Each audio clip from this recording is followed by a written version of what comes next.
Live. Excellent timing, Tony. All right. Okay. Well, yeah, thank you, everyone, for joining us on this, our concluding session for the Xenofeminism seminar, or towards Xenofeminism. So today is, I guess, in many ways, sort of an informal wrap-up. We'll be going through some of our rough notes for the manifesto piece, which is still kind of unfolding and should be ready by the end of the month. And we also have Ben Woodard here with us today to kick off a conversation about the role of rationalism in feminism. One of the points that brought many of us in Laboria Cubonics together at the outset was this concern for, this concern with reason, with rationalism, and with the sort of persistent marginalization of rationalism within feminism, or more of a kind of a complacency with the marginalization of women from rationalism that we saw going on in a lot of contemporary, especially academic feminism. The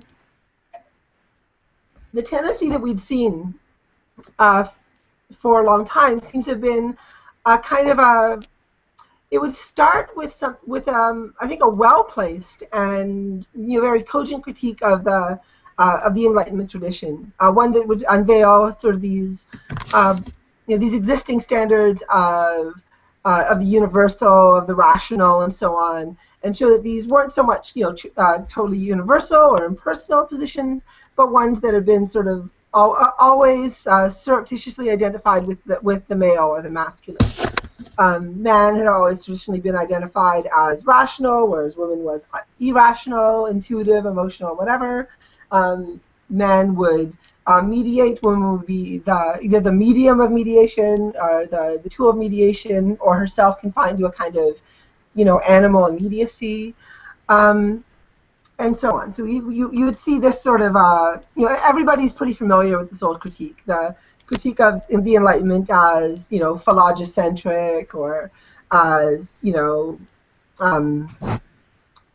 male-centric in some very essential way, even when it pretends not to be talking about that. And I think there is a valuable moment here in taking a construction that was presumed to be universal and showing it to be, in fact, really just a kind of inflated particularism. A sort of particularism that has just kind of, gotten, bloated on a sort of, what's the word I'm looking for here? A particularism, because it had been in a position of privilege, had gone unmarked. This unmarkedness had been confused with neutrality or generality or universality, and had been sort of identified with the universal in a way that, whatever was not this particular, the other particulars, would sort of it would be seen as either deficient with respect to this particular, or expected to, make themselves more like this particular thing, like more like a man, more like a white man, more like a European, more like a bourgeoisie, whatever. But so the sort of strategy you started to see in academic feminism, it seems, from like just after this critique was sort of embraced and kind of became part of the the kind of the new progressive and feminist hegemony, like the late 70s, 80s, 90s, and so on, would be a tendency to see any potential talk of rationality or of reason as being just indelibly tainted with masculinity. Feminist scholars would try to reclaim embodiment instead, or forms of knowing that didn't claim any kind of universality. They would look for sort of ways of being that shrunk away from abstraction, and sort of celebrated the immediacy and particularity of feminine embodiment or whatever as their starting point. And all of us had sort of we're getting increasingly frustrated with this trend. Saw it as a sort of abdication of of the sort of the possibilities of universalism and rationalism that we had been fighting for all along, that we saw feminism as truly fighting for from the get-go.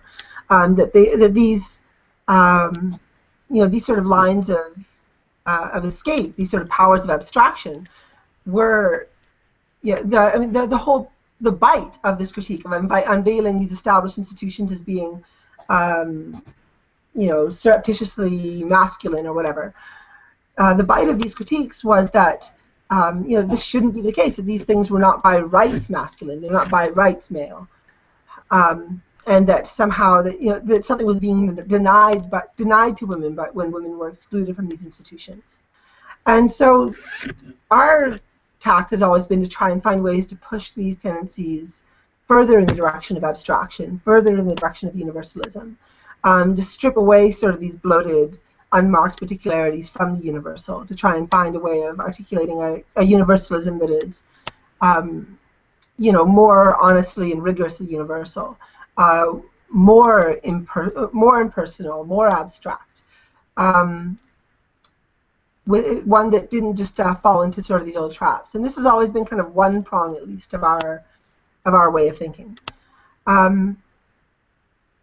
So I mean, that's all very rough and kind of just like off the top of my head here. I'm not sure how coherent that is. I'm slightly mortified that it's being recorded as an actual position now, but that's that. So I guess the question for us then is like, well, how do we do that then? I mean, this is all sort of nice to say, but, how do we try and take this, non-reactionary orientation with respect to the, we think is largely correct critique of, the patriarchal Enlightenment tradition? How do we avoid taking this reactionary retreat into this is celebration of particularity or rootedness or embodiment, or which comes down to kind of just the authenticity of like feminine intuition and so on. And it just becomes a kind of something. It became something comparable to what like negritude was in terms of the anti-colonial project, where it's sort of just in some way that was maybe like aesthetically powerful and useful at a moment. It certainly wasn't a point you could stop at. We don't want to stay at the point where we can just, like paint pictures of like vaginas and dance around maypoles and talk about yay, feminine rootedness, embodiment, blah blah blah, fuck reason. Because we would really rather find ways of like, well, how do we further unman abstraction? How do we further like, emasculate reason in ways that like sets it free of these kind of stupid sexual tethers? How do we find a way of like reason that's how do we find modes of rationality and reason, projects of kind of enlightenment that are not tied to these kind of deeply entrenched sexual oppositions? Anyway, I've spoken far too long here, so that's just to kick it off. And then Ben does some stuff. So, Ben. Okay, well, we've got, just before we kind of jump in, but I'd just like introduce who we've got here as well. So, instead of, sorry, we've got an airplane coming over. But instead of jumping in as 6 different accounts in the room, we've got 6 of us kind of bundled here together in Ben's room. 7 actually. It's a little secret voice off to the side. But we're all here at my place in Australia. We've got Ben sitting on my right here, Patricia Reed, who's writing the Xenofeminist manifesto with us, and who those of you who've been watching the videos of the seminar so far will be with from the previous seminar. Lendl Basalos, Ivan Nikolai, who you probably also know, Virginia Barrett, who also joined us for the Cyber Feminist seminar from VNS Matrix, and Mo's just leaning over my shoulder there. So we've got a little bit of a kind of table for discussion here.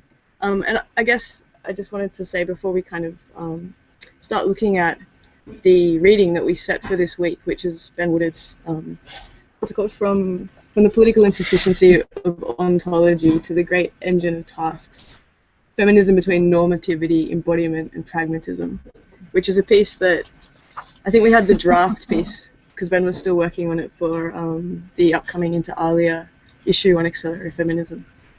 But I guess just before we start looking at Ben's piece, I wanted to ask if anyone here had anything that they wanted to kind of add to Luca's exposition of the history of reason and its relation to feminism.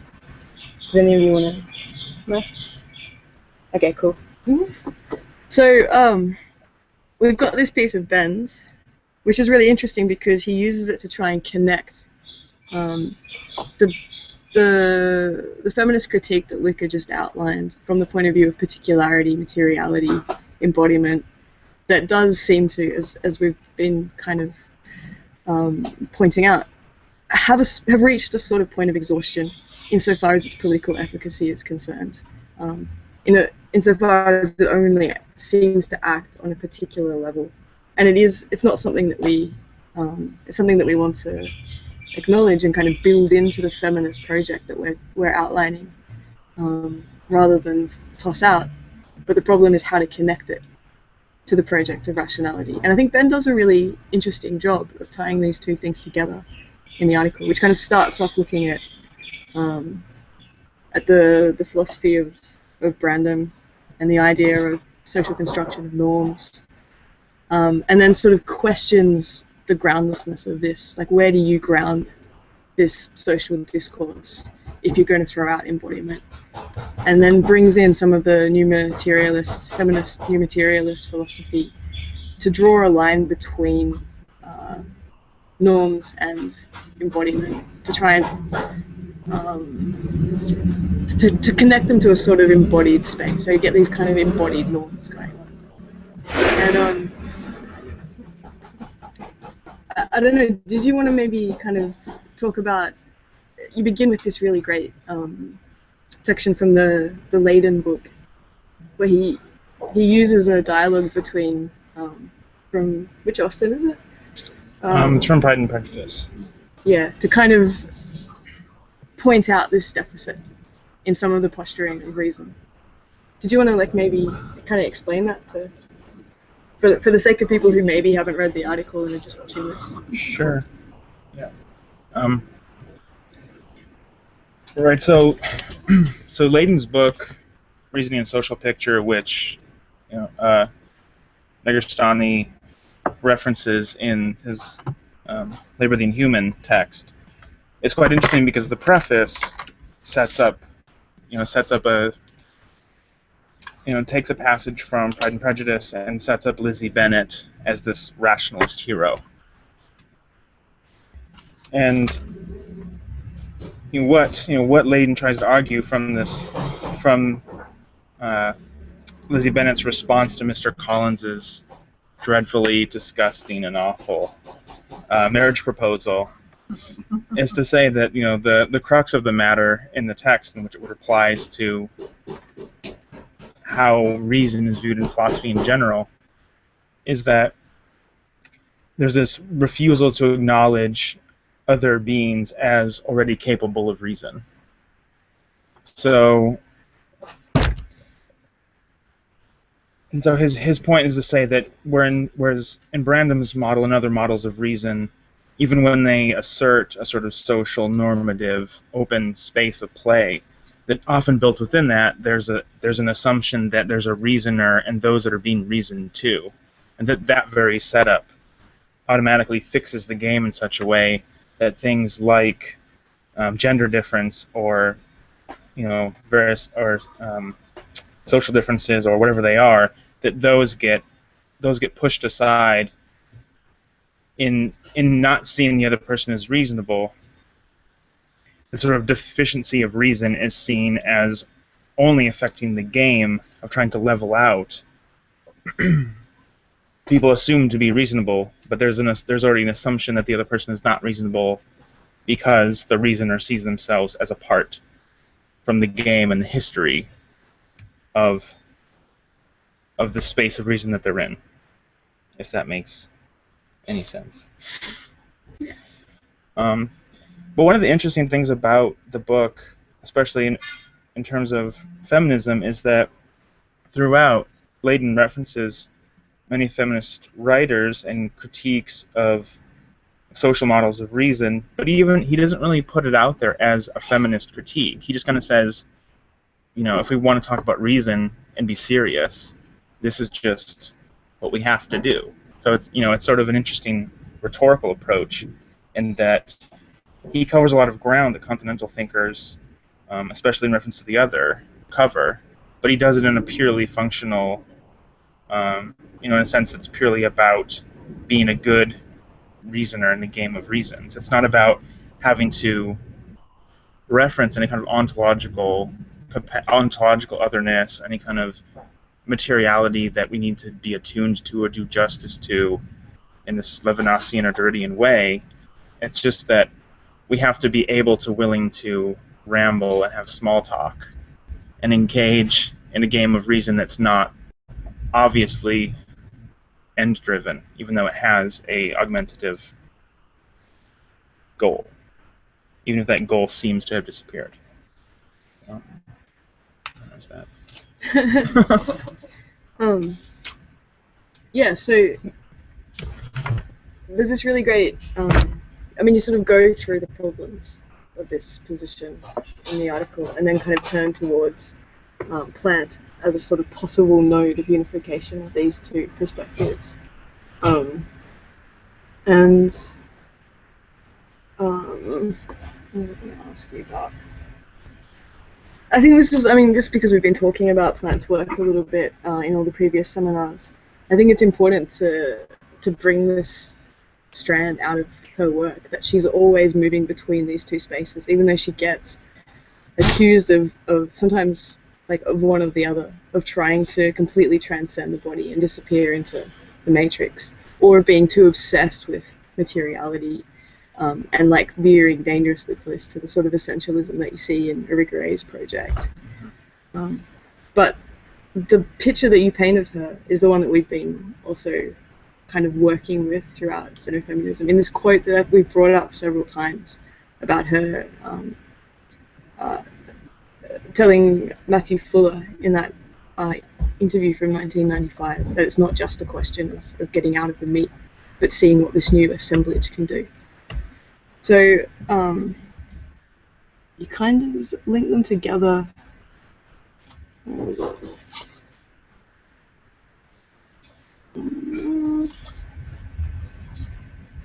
I'm just trying to find a good quote to read.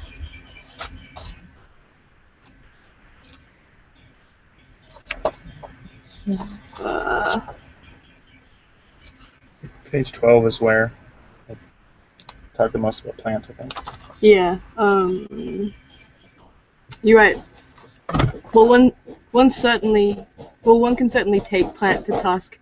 I love this bit. For her exuberance in claiming that cyber-feminist appropriations of technology would lead to total cyber-Amazonian overthrow. The great gesture of her work is to recuperate how seemingly disparate technologies had numerous unregistered material effects, as well as how they are imbricated in the gender-sex nexus as productively and negatively constraining. So keeping in view the problem of material constraints and linking them up to their elaboration through the game of reasons, or giving and asking for reasons. I don't know, did you want to kind of talk about this synthesis that you're making here? And maybe how it ties into the critique of Reza's work, in the labor of the inhuman that you were talking about earlier this week? Yeah, to me it seems like there's a symmetrical problem, or this issue when you look at the work of someone like Jane Bennett or Sana Sharp, and there's just more and more push to cast aside epistemology and to say it's about the materiality, it's about the vitality of the materiality, it's about the stubbornness of this material embodiment. But on the one hand, that materiality becomes more and more abstract. So it's just like materiality in such a generic way that it seems difficult to politically utilize it in the way that Bennett or Hassana Sharp or various other feminist new materialists want to. So they just critique epistemology for being not attuned to this materiality, to this matter, but then their own position of that being important itself becomes an almost baseless assertion. They say it's sort of self-evident that this materiality is important, but we can't talk about knowledge claims because knowledge claims are too reductive. But then they sort of do their own reduction in just asserting, ontology, this materiality is, and we have to be attuned to it. And it very much relates to Pete's comments in the Newman's New Clothes, where he says there's a weird return to metaphysics through ontology. These kinds of dogmatic statements become possible because it's supposed to be self-evident that being is this kind of, vital or productive yet unavoidable thing that can be only described and not thought in any kind of sense. Whereas on the other hand, there's a kind of similar issue, I think, with Reza's use of random, in that whereas the feminist new materialisms has this, non-epistemology because of ontological assertability place from which they theorize. On the other hand, in Reza's use of random, you have more and more emphasis on, reason and knowledge coming from the space, coming from, a normative space, and that in order to talk about that which really affects and augments reason, you have to talk about it in terms of reason alone, right? You have to talk about nature reconfigures and affects the normative space, the way in which we self-augment, yet the language shifting less and less from emphasis on the outside or the exterior, and more towards intelligibility, starts to obscure, exactly how grounded the normative space is in a particular reasoner or a group of reasoners in relationship to what embodiment and materiality can shift or change. So in many ways it becomes this sort of ships passing each other in the night, and that they're, one is like slightly too epistemological and one is slightly too material. And so what I try to do, and why I think Plant's work is interesting, is that she really tries to put these things together, which is why in her early work many people were shocked that she would try to talk about Haraway and Rigore in the same text. Like, what are you doing? Like, how could you do this? But I think, with different starting point, but a similar concerns, Plant's work is really about, look, there's this materiality that we can't escape from, whether it's, biologically, historically, whatever, but that doesn't mean that we should rely upon these genealogical critiques that undermine all attempts at self-augmentation, whether cybernetically or politically, whatever it is. So it's just, I think it's a slight emphasis on, being attuned to materiality in a way that doesn't undermine epistemological solidity, since you couldn't even attune to it unless you had these epistemological structures in such a way that you could do things like science or cybernetics. And so it also, I think it means that you have to look at embodiment in a very localized sense. That embodiment is about, your own epistemological and physical condition is about this, long history of natural, social, physical constraints, but some of those are far more easily reconfigurable because of epistemological advances that we make, whether it's in, chemically modifying ourselves, cybernetically modifying ourselves, redrawing our cognitive structures through reading Reza or whatever, or Plant or whatever it is. And so to kind of smash those distinctions, to flatten materiality as just the vitalness of embodiment that we can never figure out, and knowing is being about bettering knowing without paying attention to the small disruptions and the aspects of our own physicality and biology and whatever else that we can change that then affects things that we can control more and more because of better epistemology, but that, still have to be treated as, worth conserving to at least manipulate them. Yeah. Yeah, the manipulability hinges at least as much on our understanding of the way that they constrain us as it does the ways that we can move beyond them. I think you put this really well in the part where you're talking about Ada Lovelace and Charles Babbage, also in relation to the series, I forget who made it, but Halt and Catch Fire, which kind of uses, like, sort of stages this same problem. They stage this really well. And so you kind of, you quote this journal entry of Ada's. I'll read it aloud. This is on page 12 of Ben's article too, if anyone wants to follow along. In one of her journal entries, Lovelace, the Queen of Engines, wrote, "Those who view mathematical science not merely as a vast body of abstract and immutable truths, whose intrinsic beauty, symmetry, and logical completeness, when regarded in their connection together as a whole, entitle them to a prominent place in the interest of all profound and logical minds, but as possessing a yet deeper interest for the human race, when it is remembered that this science constitutes the language through which alone we can adequately express the great facts of the natural world, and those unceasing changes of mutual relationship, which, visibly or invisibly, consciously or unconsciously to our immediate physical perceptions, are interminably going on in the agencies of the creation we live amidst.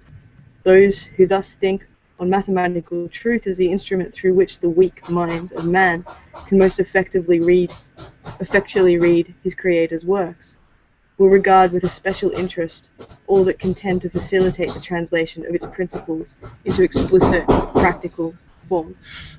And so, I mean, the project in Zeros and Ones, in Sadie Plant's Zeros and Ones, is kind of doing this as well. It's resituating or reconnecting all of this scientific, this history of scientific advancement back to the material moments that produce them through specifically nodes that involve women who are working in these areas. And you kind of, just after quoting this, kind of bring the point home in the fact that, I mean, Ada Lovelace is basically annotating a manuscript of an Italian mathematician that Babbage is kind of interested in. And famously, her notes are much more useful and interesting and advanced than the manuscript that she's actually annotating.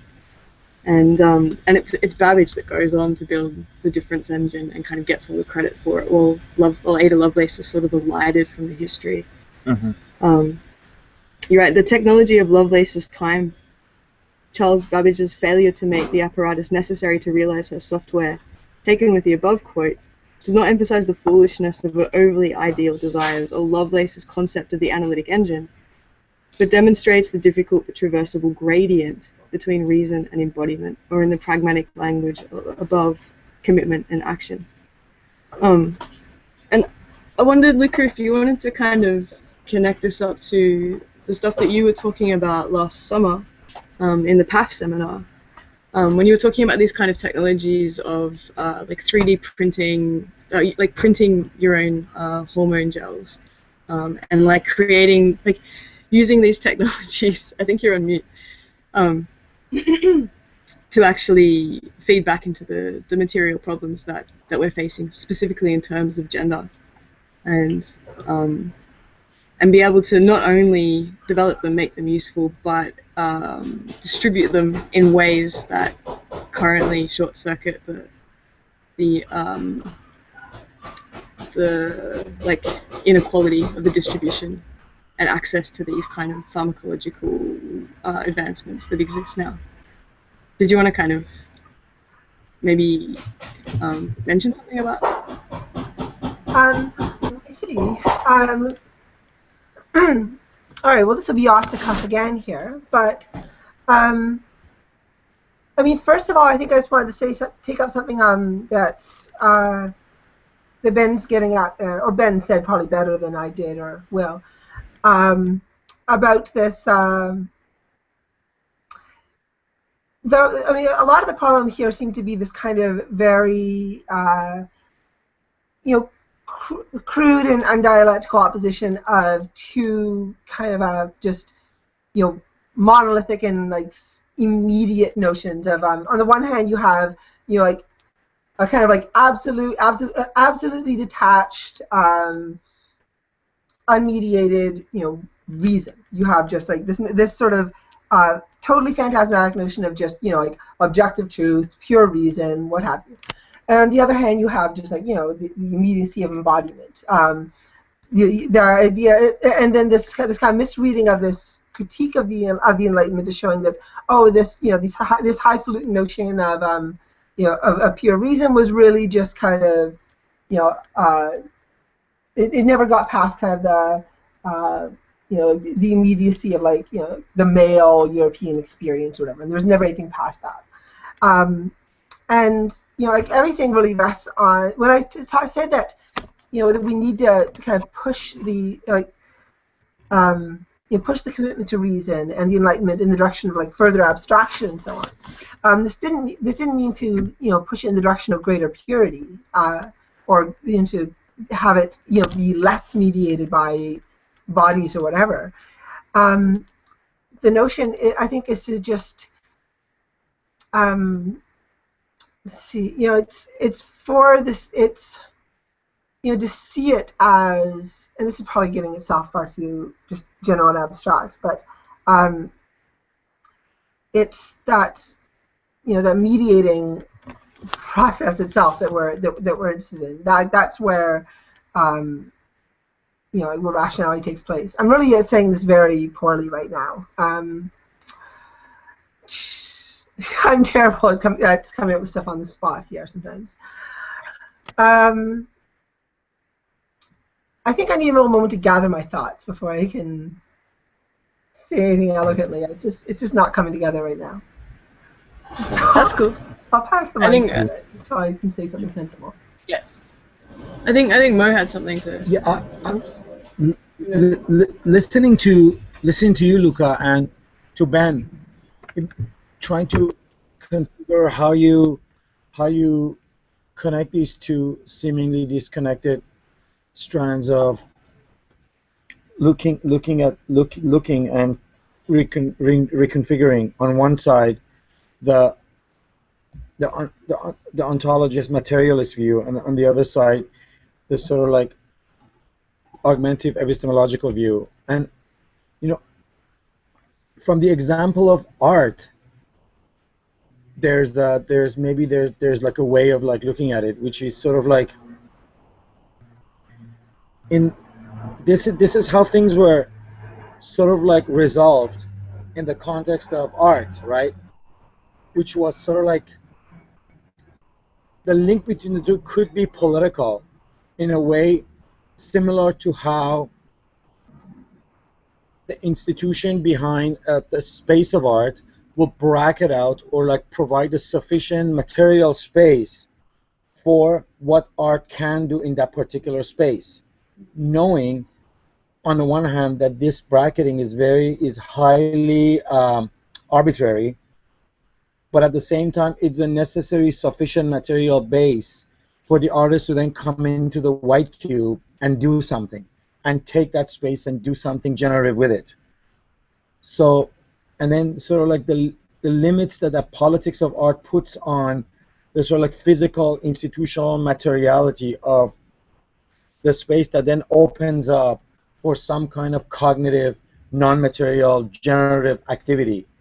That's sort of like definitely in a case of good art will definitely get out of that space and does more, right? Yeah. But still it's confined to that sort of like political configuration of the institution, curator, artist, who sort of agree to what gets bracketed out and what becomes the space of art, the white cube. You want to look at it like physically, like literally painting it all white and keeping it as non-noisy as possible, so then for art to does what it needs to do. But all of that whiteness and neutrality really is non-neutral. It's just sort of like a form of bracketing out.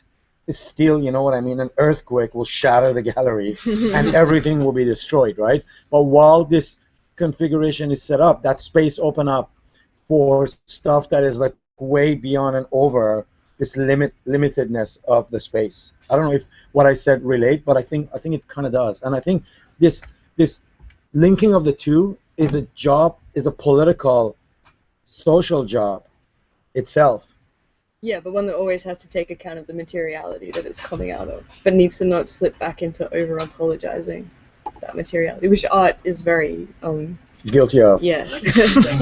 Operationalizing of this process, reason. And Speak really loudly. Yeah, I'm thinking right away of Rancière to an extent. So, I would agree with the pragmatic sort of Brandomian sense, but then a good corrective is Rancière, because in this, who then has the right to speak? So if we're going to create reasons for where we go places, who will then be the one deciding that, and then who will carry it out, who will be considered the experts? So yes, there is this political, which is the operational character to reason. I see this as well.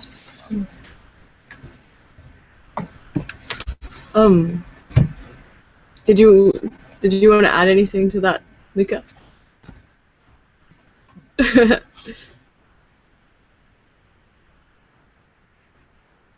I think you're still on mute. There we go. There it is. Okay. No, it's just flickering. There we go. Okay. That's why I apologize for my brain being mush today. It just seems to be doing that. I think we're all a little bit mushy. I know. Embarrassing. Okay, let's remember, it's just for an archive.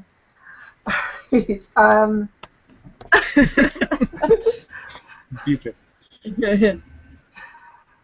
All right, so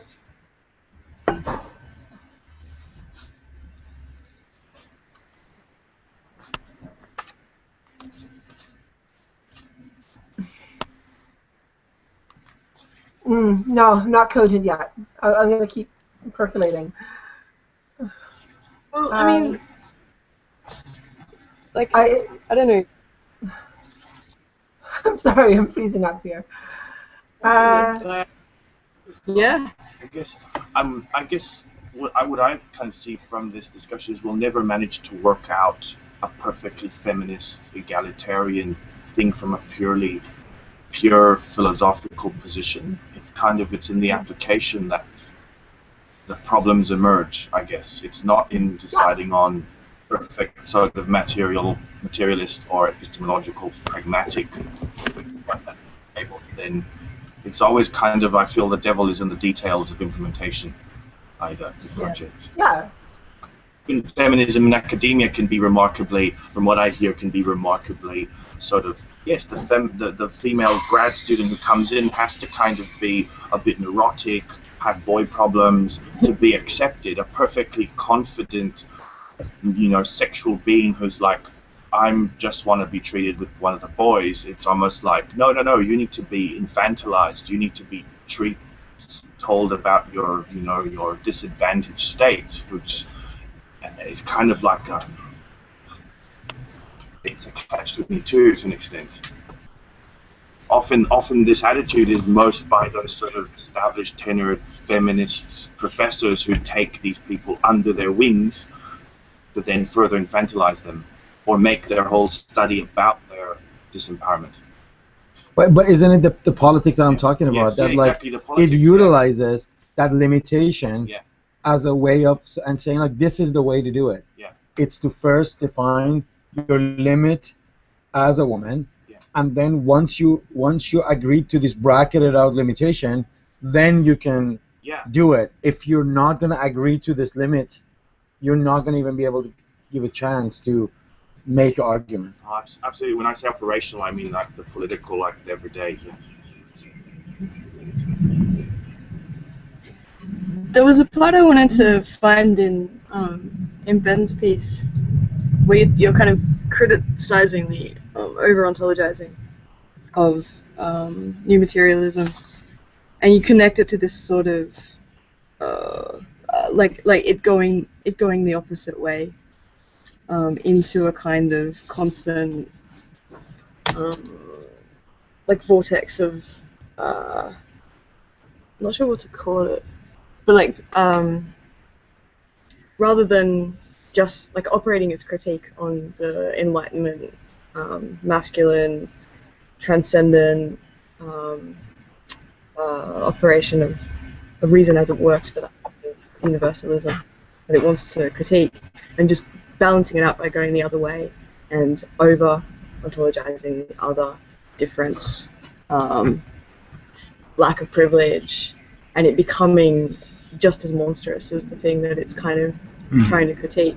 And this is something, like I'm mentioning it, Luca, if you're still there, because I know you've talked about this quite a lot, this sort of cannibalizing call-out culture that stops actually being productive and just becomes a game of generating like moral, cultural capital. And that's this, it's kind of like the evidence of the critique of this masculine reason going just as bad as the thing that it's critiquing. There's a part where you write about it, but I can't quite find it. Yeah, I know what you're talking about. Find it. I think it's towards the end, right? But Luca, are you there? Because this is something we've talked about quite a bit. Mm-mm. I don't know if she's there. Wait, have they frozen? Is No, everybody? Tony's there. Oh, yeah. I'm here. Okay, cool. Yeah, this is kind of one of the critiques that I suppose xenofeminism is trying to implement in order to turn it into a constructive.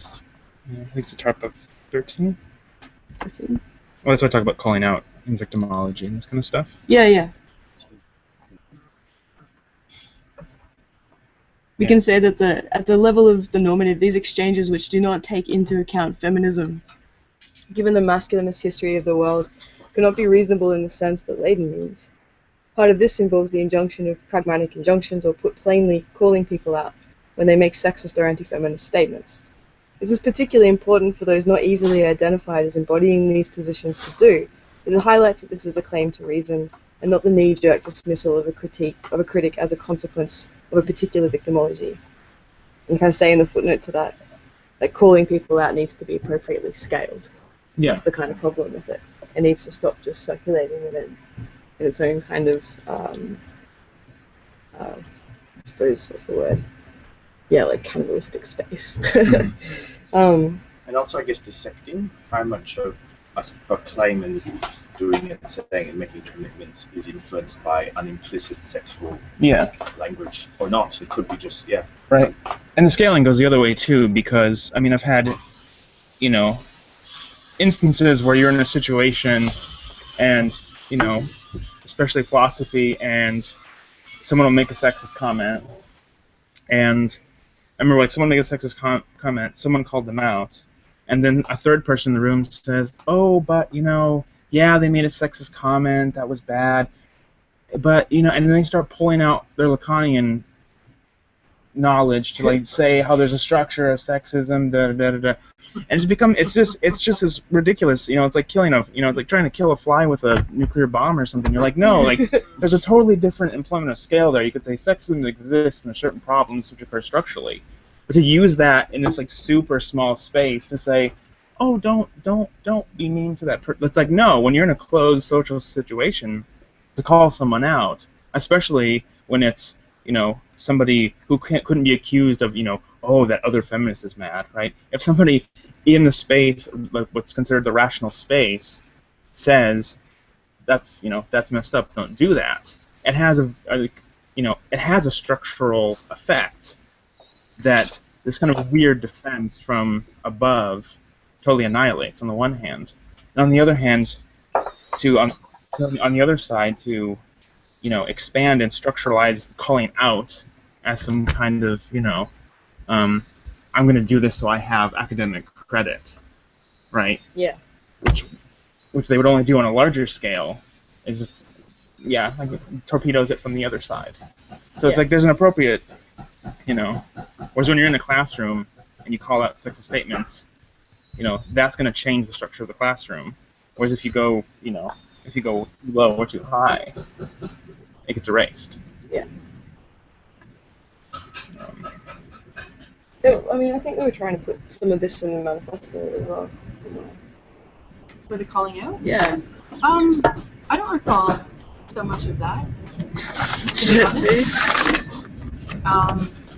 But we're still in a draft mode, so it was your part, Luca, like the kind of call out critique of culture. Right. It was sort of a critique I had been, ruminating over to myself for a while, or out loud, obnoxiously on Facebook or whatever. But I think the idea here was so much. It was about the way in which this sort of rhetoric has to have taken on a life of its own. I think one of the things I think to have a general maxim that we have to adopt. Within I think this is something that we share, many of us share in kind of the xenofem discussions, but kind of in this broader political orientation as well, is if we're looking at a kind of the way a certain kind of rhetoric or a certain kind of memeplex operates. The question can't just be, and this is maybe almost just a truism. It can't just be, looking at it at the level as if it was just sort of this, transparent matter of reference to something that's out there and exists. So take the way that the rhetoric of privilege operates, for example, right? I mean, there's definitely persistent structural imbalances in the world. This is without question, of course. And so some of these imbalances can be picked out and tracked fairly well with this rhetoric of privilege. This isn't, I think, overly controversial either. But the way that the rhetoric of privilege, the meme privilege, works itself, it isn't just kind of this transparent indicator of injustices in the world. And it isn't just a kind of way of, drawing awareness to injustices in the world in order to repair them. It kind of, it becomes this sort of self-driving, abstract machine, which, it's not without precedent. It kind of it has this sort of broad, historical shape that looks more than anything like the rhetoric of sin, for example. To be privileged, to be speaking from privilege, is to be speaking as someone who is unclean, someone who is weighed down by sin. To be able to speak from a position of lesser privilege is to be able to claim a kind of, the dignity and authority of someone more holy. And so, you see this kind of, increasingly kind of puritanical use of privilege talk in the way it's actually deployed, where it's no longer, where the actual, the end, the sort of the goals that this kind of rhetoric seems to mobilize itself towards. If you just kind of looked at it and kind of bracketed out what it was actually referring to, you did kind of a sort of, kind of ideological reduction and just sort of look at the way this rhetoric or this memeplex kind of operates on its own. You see it kind of working in this, as a kind of, religious apparatus for kind of disciplining souls, for sort of choosing, who is dirty and who is clean, who is holy and who is sinned. The kind of ritual kind of excoriations to check your privilege are more are really calls to kind of engage in this sort of a confessional practice. And if we see the way this is kind of that it is operating like sin, I mean, this is something that really I think the left has been sort of slow to pick up on, and really to their credit, it's been a lot of our right-wing critics who've really caught on to this a little bit faster than I think the left has. Then the question is, it's not just a matter of pointing out some cute little analogy, oh, look at this. This is privilege talk looks a lot like sin talk. Okay, whatever. The question is well, what kind of subjects is this producing, right? What kind of political agents is this shaping? And it seems to be shaping political agents that look more and more like a kind of obsessive Puritans, ones who are more concerned with their own moral hygiene than actually changing the world. And so, it's actively making people in this after a certain mold.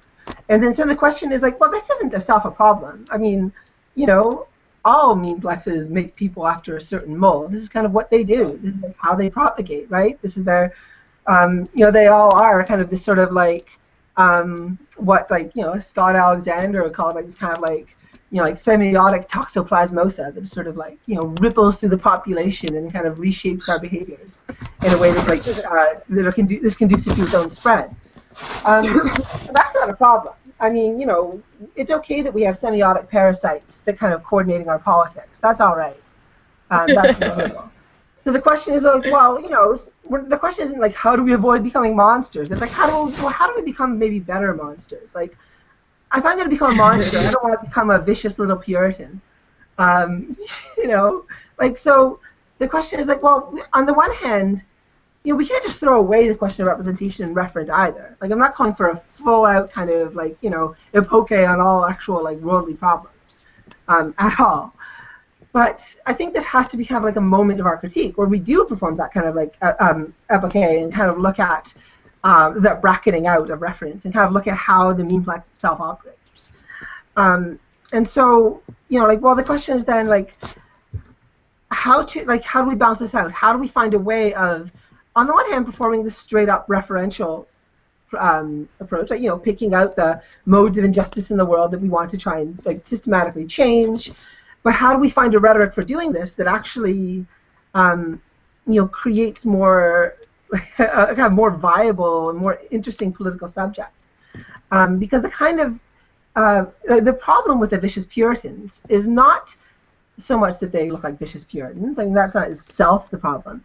The problem is that it becomes a sort of increasingly myopic approach to politics, which becomes obsessed with, again, with matters of immediacy, with whatever's like closest to hand. It shrinks the time scale of political action, where all of this becomes about that sort of momentary flash of raising awareness, of calling out privilege, of checking moral hygiene, and it becomes just like restricted to that, to that immediate moment. This is really what I think like Nick and Alex were getting at when they with their critique of folk politics. The problem with folk politics isn't that it's folksy or that it's like twee.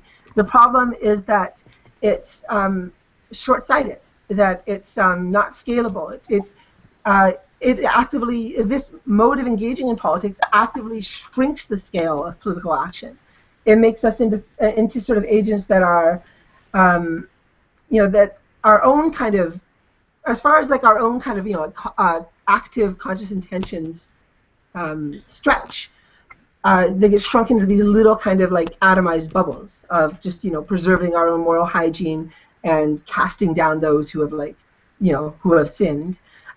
Worse, there's also kind of a tendency that, and this is something that Scott Alexander's piece, the toxoplasmosis of rage, I think, just hit right on the head, is that it pushes us in an increasingly cannibalistic or autophagic direction, because there is, there's like more. If I, for example, just say, like, George W. Bush is problematic or whatever, right? Or like George W. Bush needs to check his privilege. Nobody cares. Like, I can't just sort of attack the enemy. Like, nobody gives a shit, right? Like, like Hitler was a racist. Like, nobody cares. If this is going to be retweeted, if this is going to generate like dissent and discussion and fighting and attention, and this is going to like create the conditions under which the meme can reproduce and spread, it has. I'll do much better to attack an ally. I do much better to call out like Amy, for example, right? Say that she's problematic, because then like her defenders get in defending her, and like I sort of split the group from within. The attackers start attacking. Things get personal. Things get heated, and so this starts popping off its spores at a much rapider rate. And so just through kind of a process of kind of like mimetic selection, you have. You have like this. You see how this particular rhetorical apparatus of like privilege checking, which seemed like at first a great idea. Yeah, we're gonna like point out like the imbalances of the world and try and fix them. Like, who the fuck doesn't want that? I want that. But instead, you have kind of left ripping itself apart for points and retweets, and this is this is the way it will carry on. If you don't engage in this, fine. You will not get the same number of retweets. You will not get the same like. You will not spread at the same rapidness. You will not have the same kind of like scale of effect. but the scale of the effect of this kind of apparatus is going in a direction that's totally orthogonal to the scale of its actually intended effect. And so you have these kind of shrinkingly blind, vicious Puritans ripping themselves apart. This is contributing to a large global project, but not the one they thought they were doing. Something that was, very different to what they thought they were after. So, like, well, how do we do that better? Like, can we find a way of kind of like, orchestrating this and coordinating this better? Can we construct political agents in a way that's, more useful? If we're going to be like, meaty meme puppets, can we at least be better ones? Like ones that are, like, so I mean, and that's a real challenge. Like, like how do you predict how these things are going to operate, right? Like, how do you predict in advance how they're going to operate? It's not that's like really not a trivial question at all. Like that's, I think fairly huge question. But I think that's the kind of question that should be asked. So we should be asking. I wanted to like add a few words to this, and I think it's relevant, and that is like in the discussion of privilege, it has to be sort of like addressed at a level of like what is privilege, and the problem is not that privilege is bad. The problem is you're always dealing with the distribution of privilege. The problem is at the distributional level. So it's not that like you have privilege, you're bad. It's like you have too much privilege, the other side doesn't have enough, and how we can redistribute the privilege. So, and this point has to be made that, yeah, like it's not about like you shouldn't feel guilty about your privilege, or no one should be guilty about it, but how you're going to use your privilege with your good intention to create another system of privilege distribution. And also this type of sort of like calling out often is a camouflage of certain privileges that have not come to light. So by pointing your fingers at another type of privilege, you're asking the privilege that actually allows you to call somebody else's privilege to begin with. Yeah. Which then that other privilege is not going to get on the table and get discussed in terms of its own redistribution. Just like distribution of privilege is the main problem of capitalism, and that's why Marxists do not understand the accelerationist philosophy, because I think at the core of it, accelerationism is a program to, like a universal or general program for redistribution of privilege globally. Yeah. Right. But people who don't like it, they just don't like privilege, because they think privilege is just something nasty that has to be destroyed. We don't want to destroy privilege. We don't want to destroy wealth. We want to redistribute it. Well, this is where I think, like, you have to look at the way the word actually, like, it's pragmatics, the way the word's actually operating, right? I mean, to say that you don't have to feel guilty about privilege, like, I agree on some level. At the same time, that's sort of like saying, well, you don't feel guilty about sin. Like, well, at the moment you accept that, you're not talking about sin in the same sense anymore. And I think that, I agree, like, that we need to, like, split those things apart again. We have to talk about, like, like, material and like systematic affordances of well-being in a way that isn't tied into the same kind of like religious matrix. I think one way of kind of like seeing the way kind of like showing how this notion operates nowadays, I think, is maybe to compare it to one of its like recent predecessors, which would be like the notion of right and the vocabulary of rights, right? Which is still dominant, I think, in a lot of like liberal circles, but which is kind of no longer driving like the a lot of popular political discussions anymore. And what's interesting is that like I mean, most of us can still like remember a time not that long ago when privilege and right formed a kind of like semiotic pair, right? Like everyone remembers like their parents telling them something like such and such is not a right, it's a privilege. And that's really not the way the word's used anymore.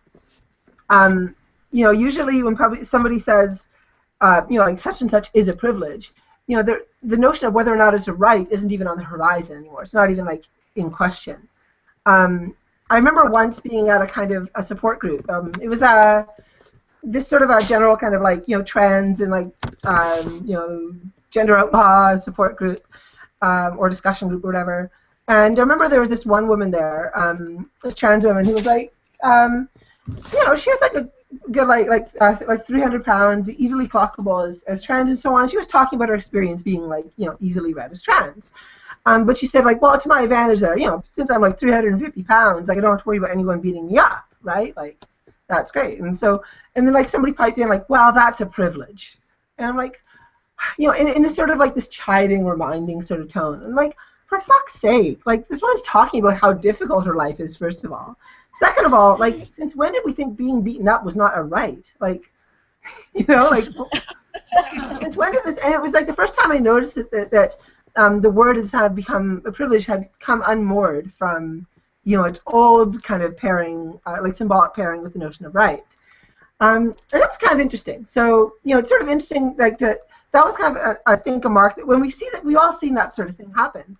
So it's sort of a mark of how this word's become unanchored from its old ties to the notion of right.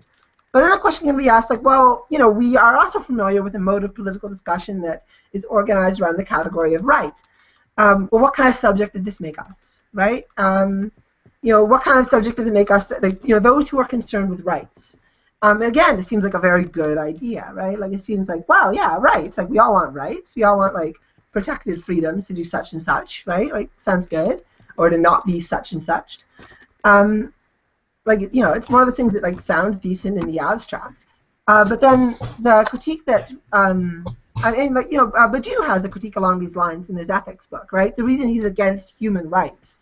You know, sometimes it sounds like he wants to be, like, against human rights so they just don't get in the way of, like, some, like, hardcore generic truth procedures that got to be pushed through. But, like, that's not really the main point. The main point is that with the rhetoric of rights, the kind of subjects this makes us, the kind of agents this makes us, are petitioners. We are those who appeal to higher powers to be protected, right? The rights are those held by a citizen, along with their fellow citizens, in distinction to those who are not citizens. So it makes us into a kind of like a clan of like, you know, anxious little siblings petitioning their, like, you know, their fatherly states to protect them on their behalf. So it's a very kind of like disempowering rhetoric, and it sort of cultivates a very kind of, you know, like fragile and vulnerable and state-dependent form of subjectivity, it seems. But also pitting us against, like, say, you know, the refugee, for example, who cannot claim rights.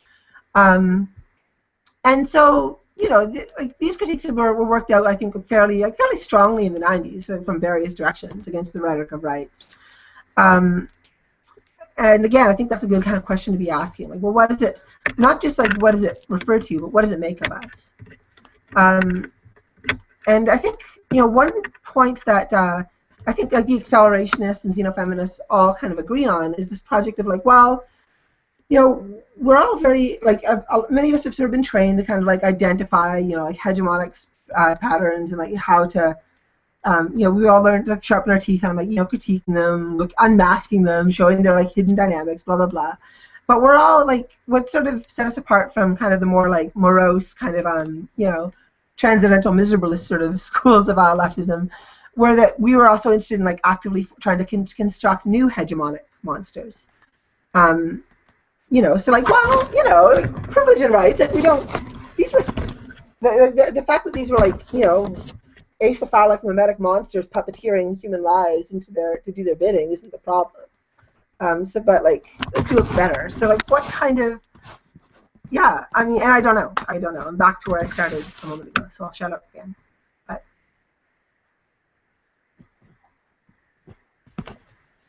I think I just wanted to make it, just going back to calling out privilege, just a comment about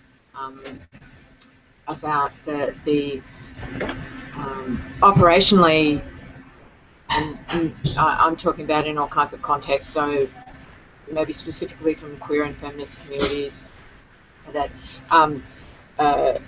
the operationally the capacity to call out others based on, you know, privileges implies a certain kind of privilege around access and class also. That's how I see it functioning operationally, especially in something like the queer community, where it becomes fragmented to this kind of iterative degree until it becomes, you're talking about an asterisk at the end of the word trans, so that, and that that somehow the way that it becomes counted is by calling it in culture, which is so paternalistic and pejorative. It's neither one of those functions are operationally useful, I find. It is. Yeah, I had a professor that always called it the oppression Olympics. Yeah. Just to be clear, we're also constructing a hegemony in your class. That's what's going on, yeah. Just, like, keep moving time zones. Well, Give us a few hours.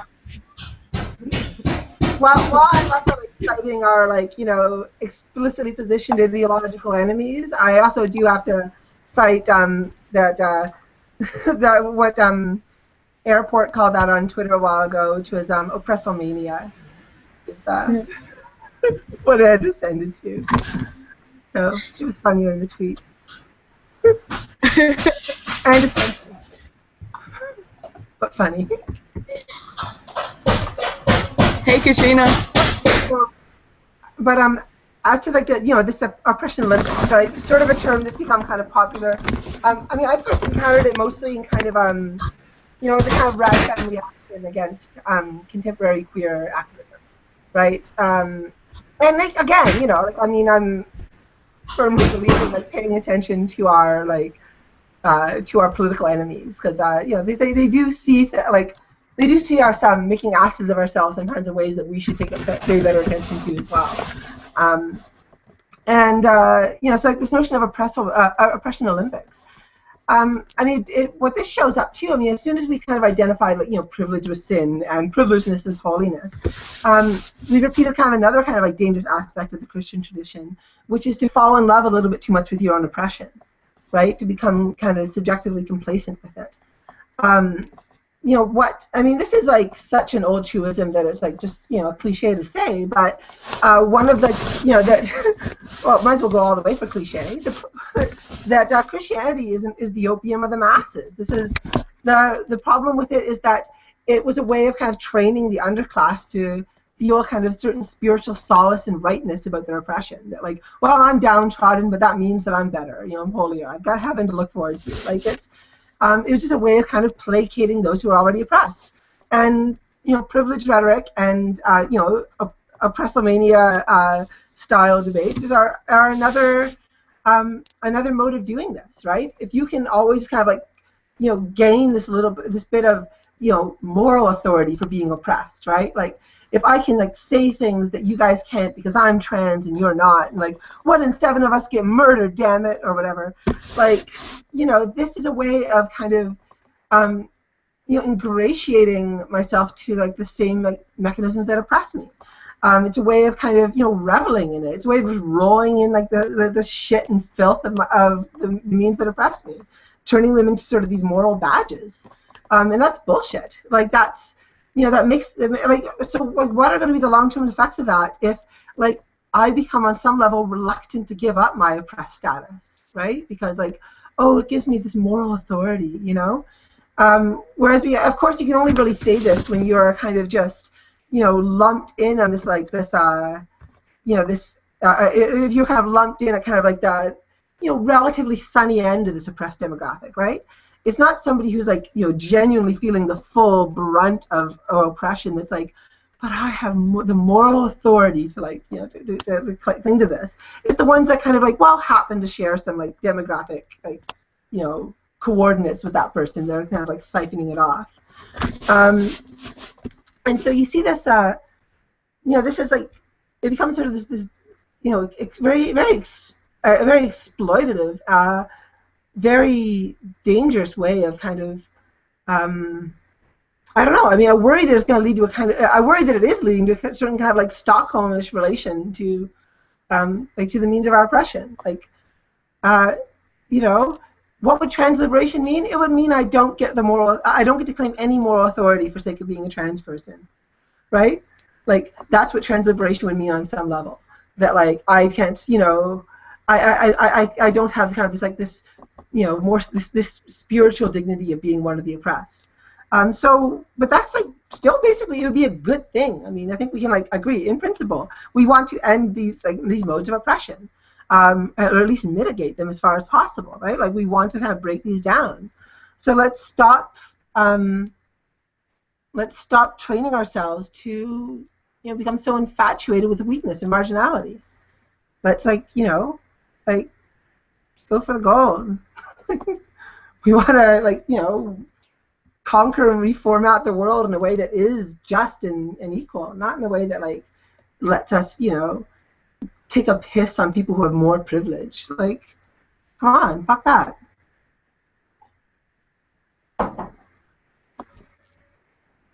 Right? Just unmuted, so. Oh yeah, just back to that soul discussion on Reza. I was stalking Ika's profile because she said she couldn't make it, and I was like, who is Ika? But anyways, she posted the torture concrete picture, and Reza has a really interesting comment on the difference between what's real and what's abstract. And he goes, the distinction between abstract and concrete is methodological, not metaphysical. It is dubious to explain the real in real abstraction by resorting to a causal account or causal efficacy, which is deeply tethered to a metaphysical dimension. Not to mention that if causal efficacy is the definition of real in real abstraction, then that's pretty weak, a weak characterization of what abstraction is. Principally, abstraction is compression of the transit between generality and particularity. It is neither fully disembodied nor essentially embodied, and it goes on. Which is kind of interesting about that, materiality. Yeah. That last bit, abstraction, is the compression of the transit between particularity. Generality and particularity is neither disembodied nor essentially embodied. Yeah. Well, that's, connected to the idea of scaling that you were just... Yeah. The kind of kick-started this whole little...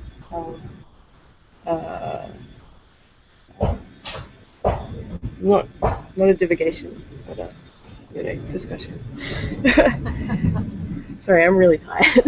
How long have we got? We're up to 2. Do you want to try and go through some of the manifesto, you guys? Yeah. Yeah. I mean, we can maybe like read some bits out and then kind of comment maybe. Could we pass the iPad? I don't have a copy of it with me. Yeah. So Do you? could, like... Which bits do you think we should read, Luca? She's muted. Oh, Luca, you're muted. Did you just say something? Yeah. I've got it open in another tab here, so I'm just taking a look at it. Oh wait, come on, cooperate, Chrome. Chrome is not cooperating. Wait, oh, now it is. Okay. I suppose, I mean, the opening paragraphs would be pretty good to start it. Then, yeah, I mean, let's start from there, and then we can just kind of, like, you know, I don't want to be reading at anyone, so we can just kind of start and then spin off tangentially from wherever. Okay. I'll read the intro section. Okay. You guys, I don't know. I'll read the intro section. Okay, great. Yeah. But it'd be really great to like have your feedback too. So the first bit, 00000. We're figuring out how to number it actually. You did? In terms of this de-engagement, we deploy the prefix Xeno to articulate a feminism fit for our era, an era that demands a politics of unprecedented cunning, ambition, and scale. We live in a rapidly dehumanizing present. Our daily lives are inextricable from processes marked by abstraction, virtuality, and complexity. We are all already alienated. Have we ever been otherwise? The force of this realization surges us to the cusp of a reactive bifurcation. One trajectory curls back, instructing us to pull the lever on the emergency brake, to slow down, scale down, and get rooted in local matters of touchable proportions. The other vector insists that remedies to our climate of extraterritorial globality, conditions of a post-Westphalian world, can only be faced with equally scaled strategies, organizational forms, ideas, and instruments if they are to harbor any true political effect.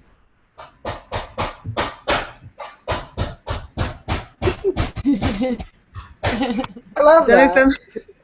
Xenofeminism commandeers this bifurcation, asserting the latter. Xeno, the prefix, not only indicates the alien nature of our human circumstance as biochemical beings embedded within a feedback of constructed cultural environments, including behavioral norms, where there is no natural state of humanness to revert to, but the potency of affirming alienation as a capacity to engineer, host, and enact alternative foreign human-world interaction, driven by complicit commitments to new conceptual orientations, driving procedures of adaptive reconstruction. Such a scheme of for alienation is not without risk, but it is, we claim, necessary in order to avoid the certain confiscation of the future by withdrawing from the ever-persistent velocities of abstraction rigged only to benefit the few. To succeed from or disavow those velocities will not make them disappear. Putting on the brakes can only generate the certainty of a tragic future. The risk endemic to xenofeminism demands the establishment of thinking, doing, epistemic action continuums, namely, ethics, not sheer critique, if it is to engender counter-effectiveness in the name of the many beyond enclaves of particular localization. That's the intro. Yeah. Do you guys have anything you want to speak? I mean, we kind of like basically the same history that we've I suppose discussed at the start of the seminar, Luca, when you were kind of talking about reason and the kind of the critique of reason leading us to the big question of possibility in this dissipation of the local, and even then the kind of like the asterisk in the end of transversion, this kind of fragmentation that just disintegrates and doesn't end up being able to be mobilized to go anywhere. It's a kind of like balkanization process. No, honestly, it's the kind of identity politics to the extreme where what was used in a geopolitical context, you could say, could be mapped on that process as well. Exactly like you said, it just keeps getting, well, I'm this more particular of this particular, and it's like a mature all sort of thing.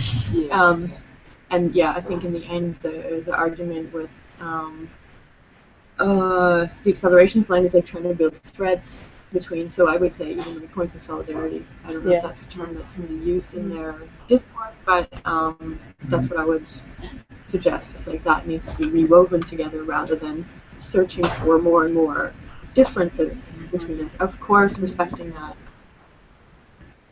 we're not trying to create a uniform situation where you obliterate difference. It's not the point of, like when Luca, you say that the emancipatory trends would be that you couldn't claim some kind of moral high ground because of this exceptional or whatever status, but we're not trying to do away with difference. So I guess it's always the question of how to mitigate difference within a universalist thrust, because that's always going to be a point of negotiation. I think this is something that we spent a bit of time on in our very first seminar too. I'm not sure how many. I think it's a totally different crowd at this point, except for the core, maybe Ivan. But it was this idea that I'm not going to try and say it again. I mean, you said it better than I was going to, but that it's not a matter of finding kind of a uniformly applicable mold of the universal that we want to impose on the world. I mean, that's we know that that's foolish. We know that can only be a kind of macro particularity, and we know that imposing any kind of particular as a mode and everything else. It's just going to be, procrustean, stupid, and oppressive. It is a matter of like, finding these threads and maps of translation between all the points. We want to make it possible to get anywhere from anywhere else. To like have that kind of that freedom and that transit between all particular, all social particularities, all socioeconomic particularities. If you can have that freedom to move between any 2 points, then you're good. You don't need to have a single Roman road leading through the entire territory. That would probably be a bad idea. You need this possibility of translation between any point. When you're making these gestures, I'm immediately thinking of the yarn work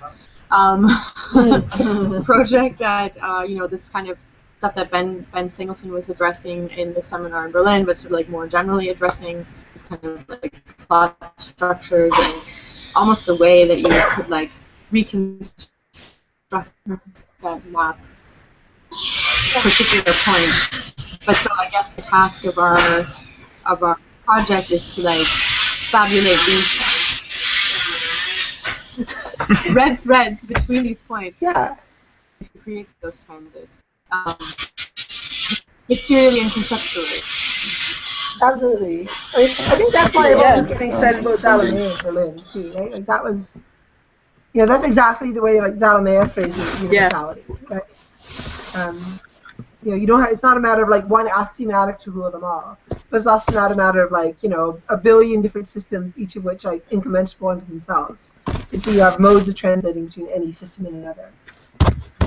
So this is why he's all keen on category theory, and why the accelerationists in Berlin were all keen on Zalamea, because that's the model of universality we're after.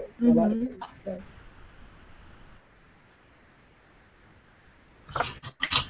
I guess the question I have, and maybe it's good to talk with you because you're kind of I know that technically you're a proof theory expert, but you know math, and so for me you're just generally really good in these things. And understand it. Expert. So the question is maybe more specific, but because obviously this kind of general introduction that's been that a lot of us have been going through with this kind of category theory and this kind of power of the functor, if you want, or even the power of the adjunctor. It's I'm just concerned about, and maybe you can address this a little bit. Is I'm very nervous about taking things from other fields that function in a very sort of insular language of mathematics, this kind of self-referential language, and how that maps on to, because obviously it's not a one-to-one translation. So is the relation that we're seeking from category, is it a metaphoric relation? Is it what is the nature of that relation? That's because when I go to these seminars and try to, absorb as much as I can in my simple brain what category theory is and how it operates and what it can do. I also know that I can't just, be oh, well, we've already solved that. We just map it onto politics. No, it's metaphorical. Yeah. I mean, by and large, it's metaphorical. But, there's a lot of room for nuance there. And John Bova should pipe up at some point, because he is the real expert present in these matters.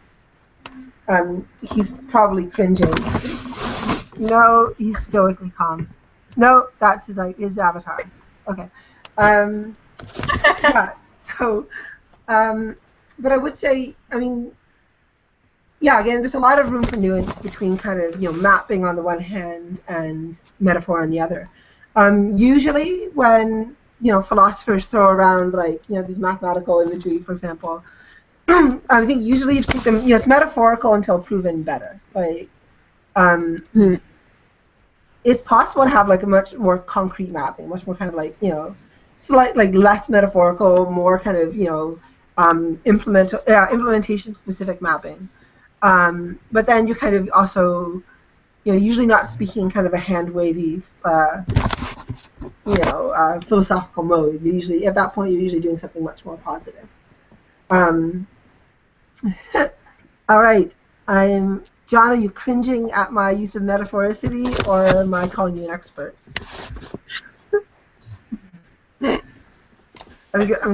Here we go. Did you want to say something? The latter, of course. Yeah. Who is it? Who are you?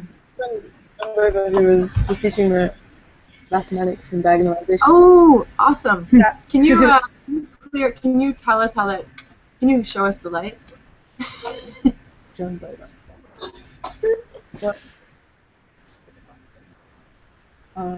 It's just the theory in general. Oh, okay. Yeah, I think I'm not clear. Maybe. Did you wanna say anything, John, or are you just happy to kind of chill? It's so huge. I mean, I guess I should say, just for the sake of honesty, that I am actually growing increasingly concerned about the new metaphorical deployment of category theory in these contexts, just because, and it may, on my part, be a failure to understand how deeply the reworking of the foundations is going here. It seems to me that it isn't, or even a priori can't quite be as deep or as radical as some of us who are picking it up on the basis of these interpretive claims are supposing that it is, or that it ought to be. It still, to me, seems to take place within a fundamental metamathematical or metalogical framework that talks about really fundamental a priori limits to what we can get in terms of systematicity. So to me, there's a kind of complementarity between what those results say there isn't, and what category theory, using quite rightly a different, a more algebraic language, says that there can be. But to be honest, I'm getting increasingly concerned about the idea that this is just the formal tool that we need in order to move forward with our political projects in the way that we would like. But I should say a lot more about that, and Luca, who actually translated Zalamea's book, could probably speak with much more appropriate authority on these topics. Yeah, no, we're not like sort of directly calling it category theory in the text, so maybe this is going too upstream, but it's just a concern that was kind of coming up when we're speaking about these transits, and obviously maybe it's good to say that category theory provides laymen like myself a kind of diagram of how that could be in some particular world, but obviously that diagram needs to be reconceived and redrawn for any sort of like pragmatic implementation. Would that be a fair? So we're not like just kind of fashionably tapping into a field and, Yeah. Kind of like how when, I'm thinking about early, when, like chaos theory came and all the urban planners were like pilfering most of the like big ideas and then like, oh, cities are fractal and and you're like, no, you can't just do that. There's got to be this like massive translation process. Yeah. So we don't want to like impede upon the holy ground of category theory. In an irresponsible way. Yeah. Or it's one thing I thought of, I don't know if you know the work of Robert Batterman, who Rez has mentioned, because he has this book called The Devil in the Details. And one thing he talks about is property dragging. And he says it's not only that like you have one theory and another theory, and you there's some zone between them which is ill-defined, but it's not just that the zone between them is ill-defined, and when you move one concept to another, a change might occur. But it's like even there's an extra step of that you very well may need another theory to explain that zone. So it's not even like you're dragging something, you're moving it to another place and seeing what happens. It's that you don't even know what the place is between the two. As if we're doing mathematics to politics, there may very well be something you need to articulate between mathematics and politics, whether it's some kind of social theory or something that kind of it's like you test out the amount of space between them by trying to apply it to another. You basically need to construct the subway stops between the hubs. Yeah. Right. Yeah. It's like it's just you're trying to reduce the reduction. Yeah. By saying, like, what's really think about what's the transit process. Yeah. Not just this field to this field, but what is that, really specific motion. So well, this came out, I guess this week with Aesthetics and Infinitude when we were talking about how in mathematical reasoning there's a certain kind of level of formalization that allows for a stabilization of a concept between kind of several actors or people or whatever you want to call it. Whereas when you kind of start shifting towards the social dimension and like towards more normative, I guess, spaces, it's a lot harder to have this kind of the same kind of stabilization, because it seems like the formal aspect becomes less and less, or in some sense it's harder to find where you would find invariance or something like that, or construct invariance within a social or more normative space. And I mean, like that, I just had a kind of question where I'm wondering how within the manifesto you're articulating or disarticulating alienation and this kinds of solidarity, or these kinds of places of resonance, where how are you kind of linking these things, because they seem to be very integral. I'm just wondering where you're seeing the kind of connection or the thread between those two things. Well, we do kind of address, I mean, I think the thing was structured so that we kind of pair off and we had sort of like fixed areas of where we were going to write, like themes we would write on. Yeah. So one of them was specifically alienation, artificiality. Another section was like libidinal politics. Another one was like reason and rationality. And the first one was, what was it in? Promethean. Feminism. Yeah, Promethean. Okay. And what was very interesting is, like, even though we kind of cordoned each other off into like pairs, so many things ended up converging. So those distinctions that we had initially set up to structure writing with 6 people, kind of are, to me at least, need now. They're collapsing because we're like referring to some very similar points along the way. So you can't they need to be integrated. So I think that's going to be an editing challenge. Yeah. But to talk about your point more specifically, should we read the section on alienation? Yeah, do you want to? Sure, can do that. I think that's it. Just have a look and make sure it's the most updated version, because I just put Google Docs on my iPad and I'm not sure I've opened the right document. First of all, what was my question? It was basically about the connection between alienation, what Patricia named solidarity, these kinds of points of contact. Right. Yeah, because you're being like this kind of paradoxical. Yeah, it's very sure, hard to. Sure.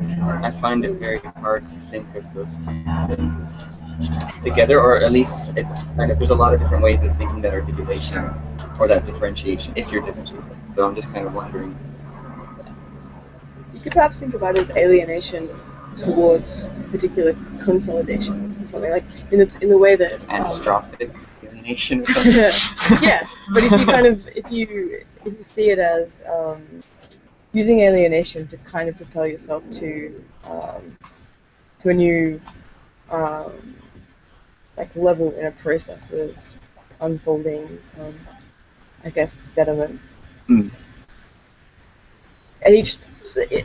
in a way, as you're reconstituting your ontological assumptions at each level, because this is one of the things that has to change each time you update your commitments.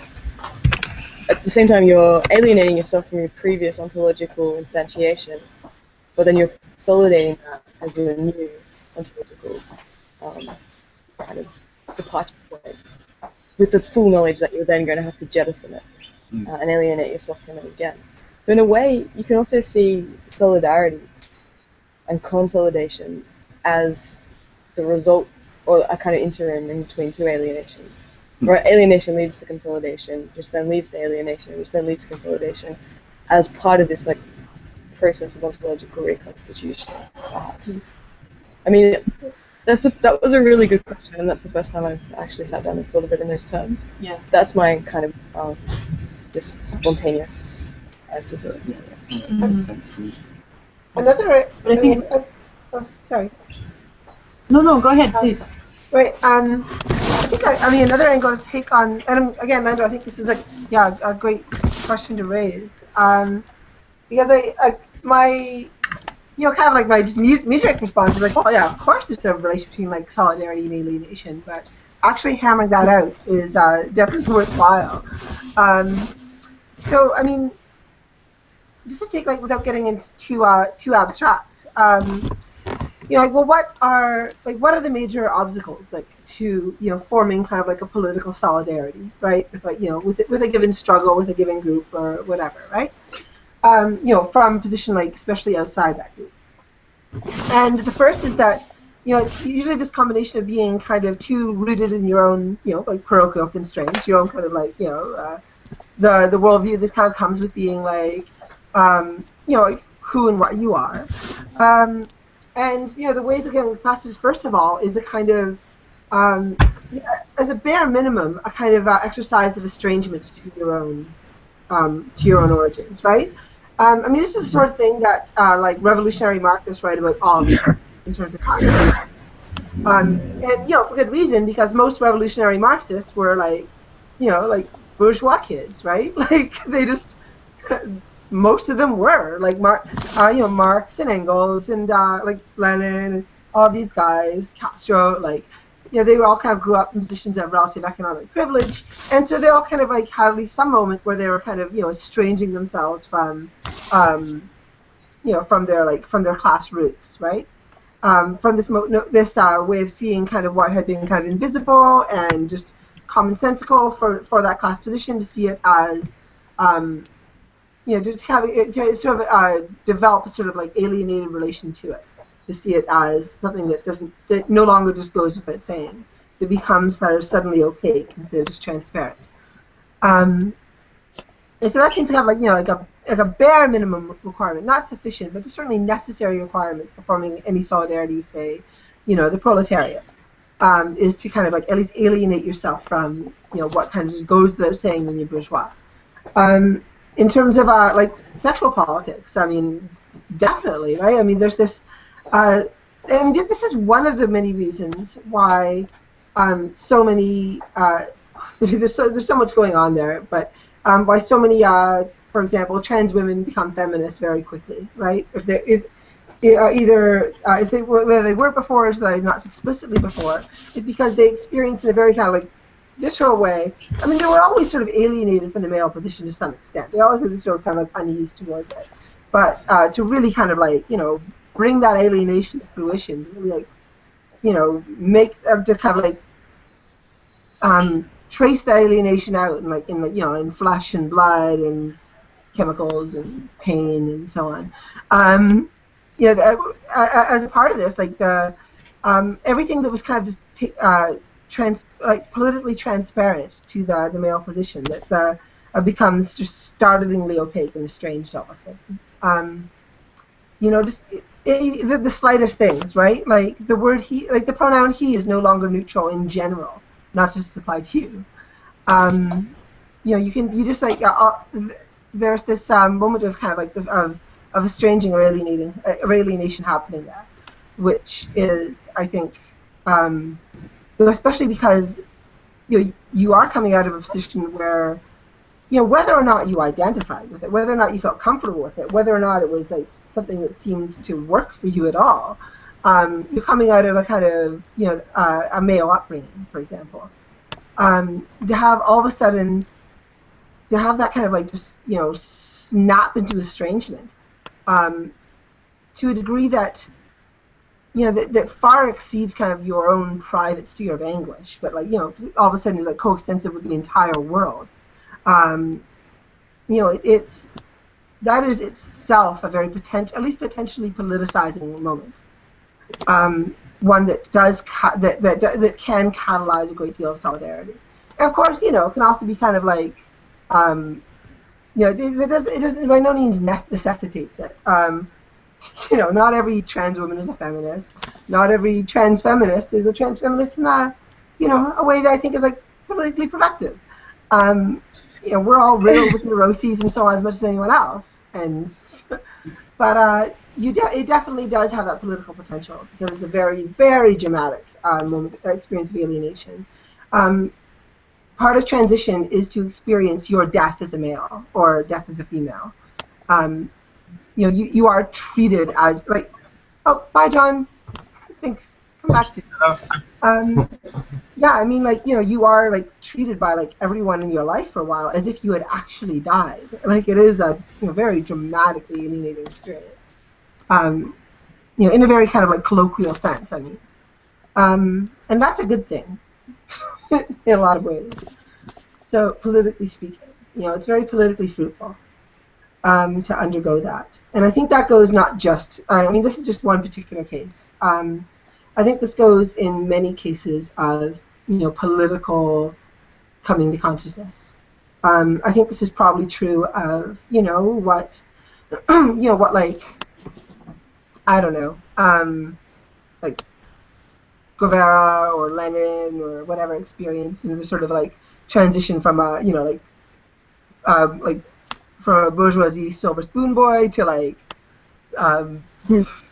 vanguardist, right? Like, I mean, this is something that is undergone.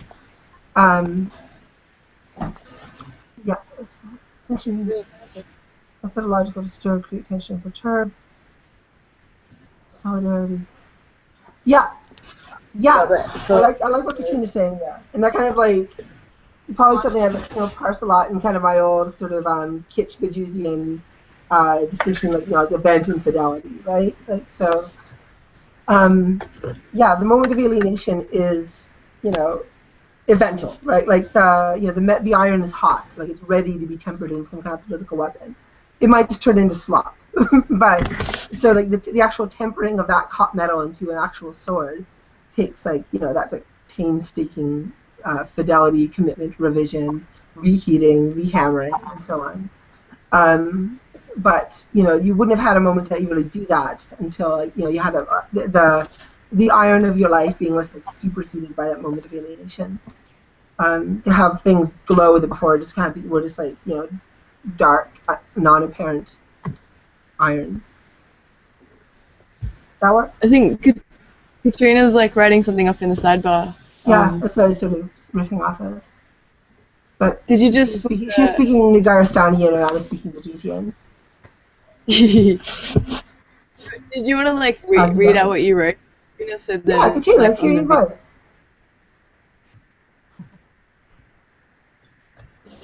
Is that? Katrina. Are you somewhere where you can read? You want me to read? No, it's okay. I can read it. Sorry. You already wrote it. Yeah. I thought that was a really interesting question, Wendell. I was just concerned that there should be a distinction made between what would be considered solidification and what is considered solidarity. Because I think solidarity comes from a commitment to a political project whose methodology is alienation. As opposed to solidification of some sort of ontological position, and that's maybe more a play on words actually. But I was just I had a question for Luca. When you said alienation as evental, do you mean this in terms of it being an event where you realize you're being ontologically reconstituted by prescribing to this methodology, or does it have to do with the navigation of a conceptual space? Ontological in the soft sense, I'd say, yeah. Like I'm not saying that anything kind of, I need to make any kind of metaphysical claim about what's really happening in the very stuff of being, for example, for this to work. But see.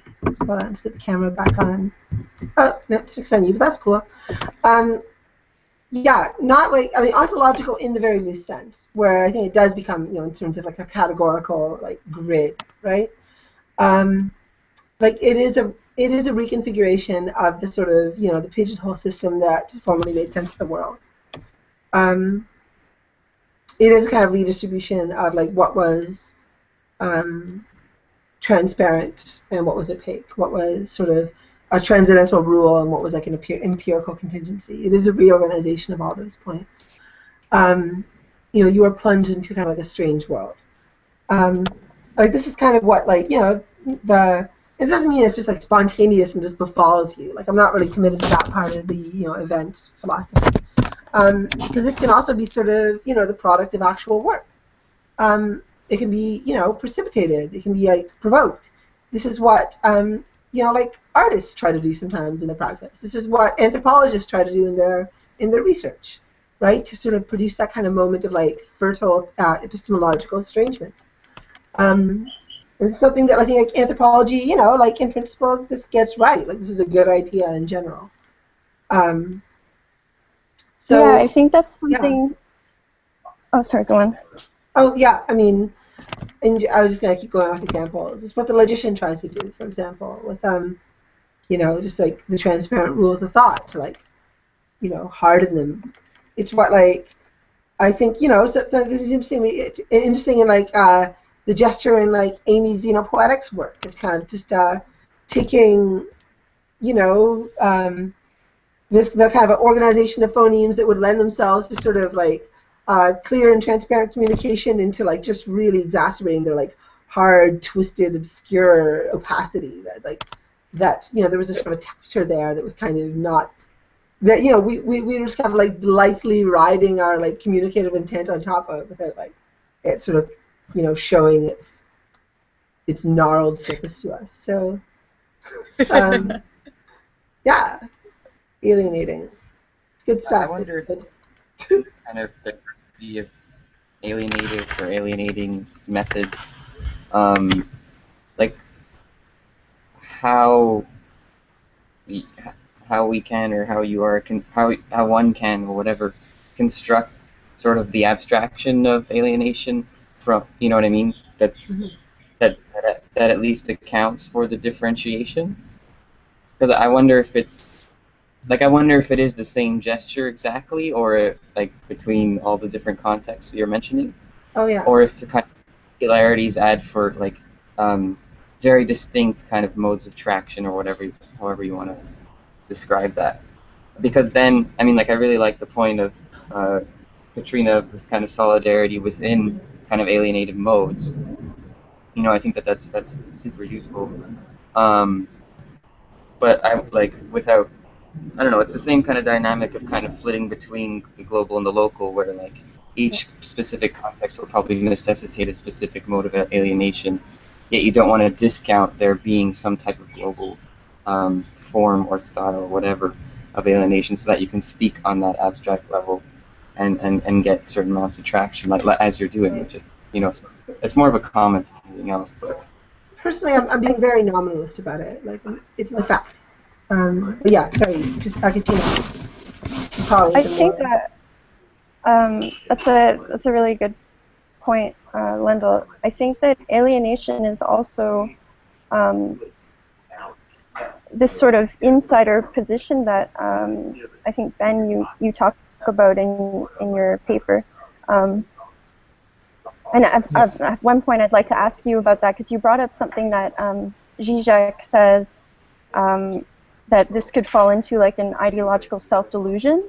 And maybe this is where even the...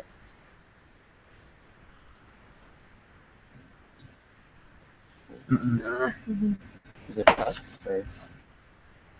Because Tony's still moving. Yeah. The alienation doesn't... I would like to... The other thing that, to tie in what you just said, Lendl, that I think is really interesting is the notion of transits is one wherein you, at least in sort of a social context, to to think through the metaphor as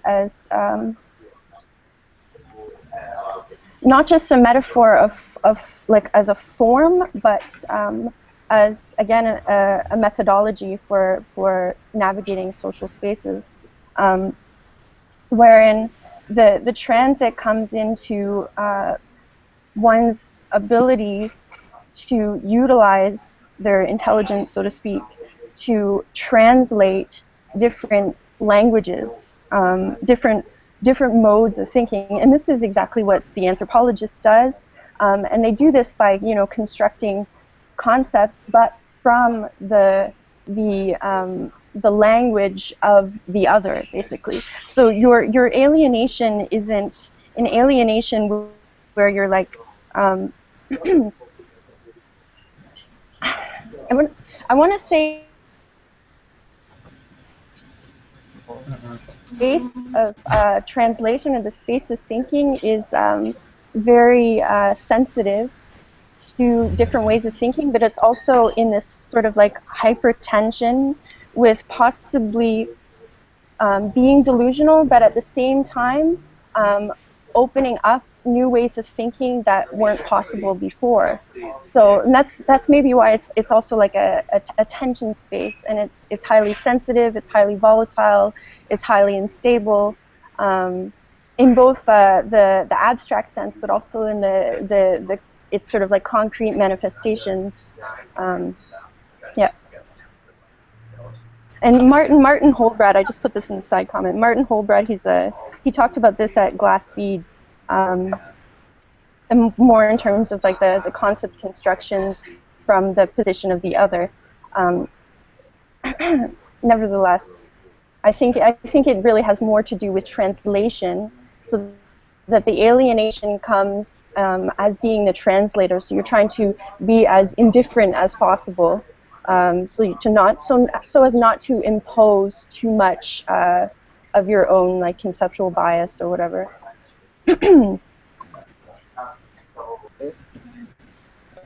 Sorry, I keep asking questions or whatever, but another thing I'm kind of wondering is it's always functioning in terms of the freedom from. In context, you kind of see the kind of aspects that you can bracket, or in some way kind of get out of, and that kind of is how alienation is functioning. Or if there's in some way of having some kind of alienation that's more mapped onto freedom too, where then, which would be somewhat weird, because then you're kind of bracketing towards something that actually empty out if you form it that way, or flexify. I'm not sure exactly how that cashes out, but like wondering how those dynamics function. Yeah.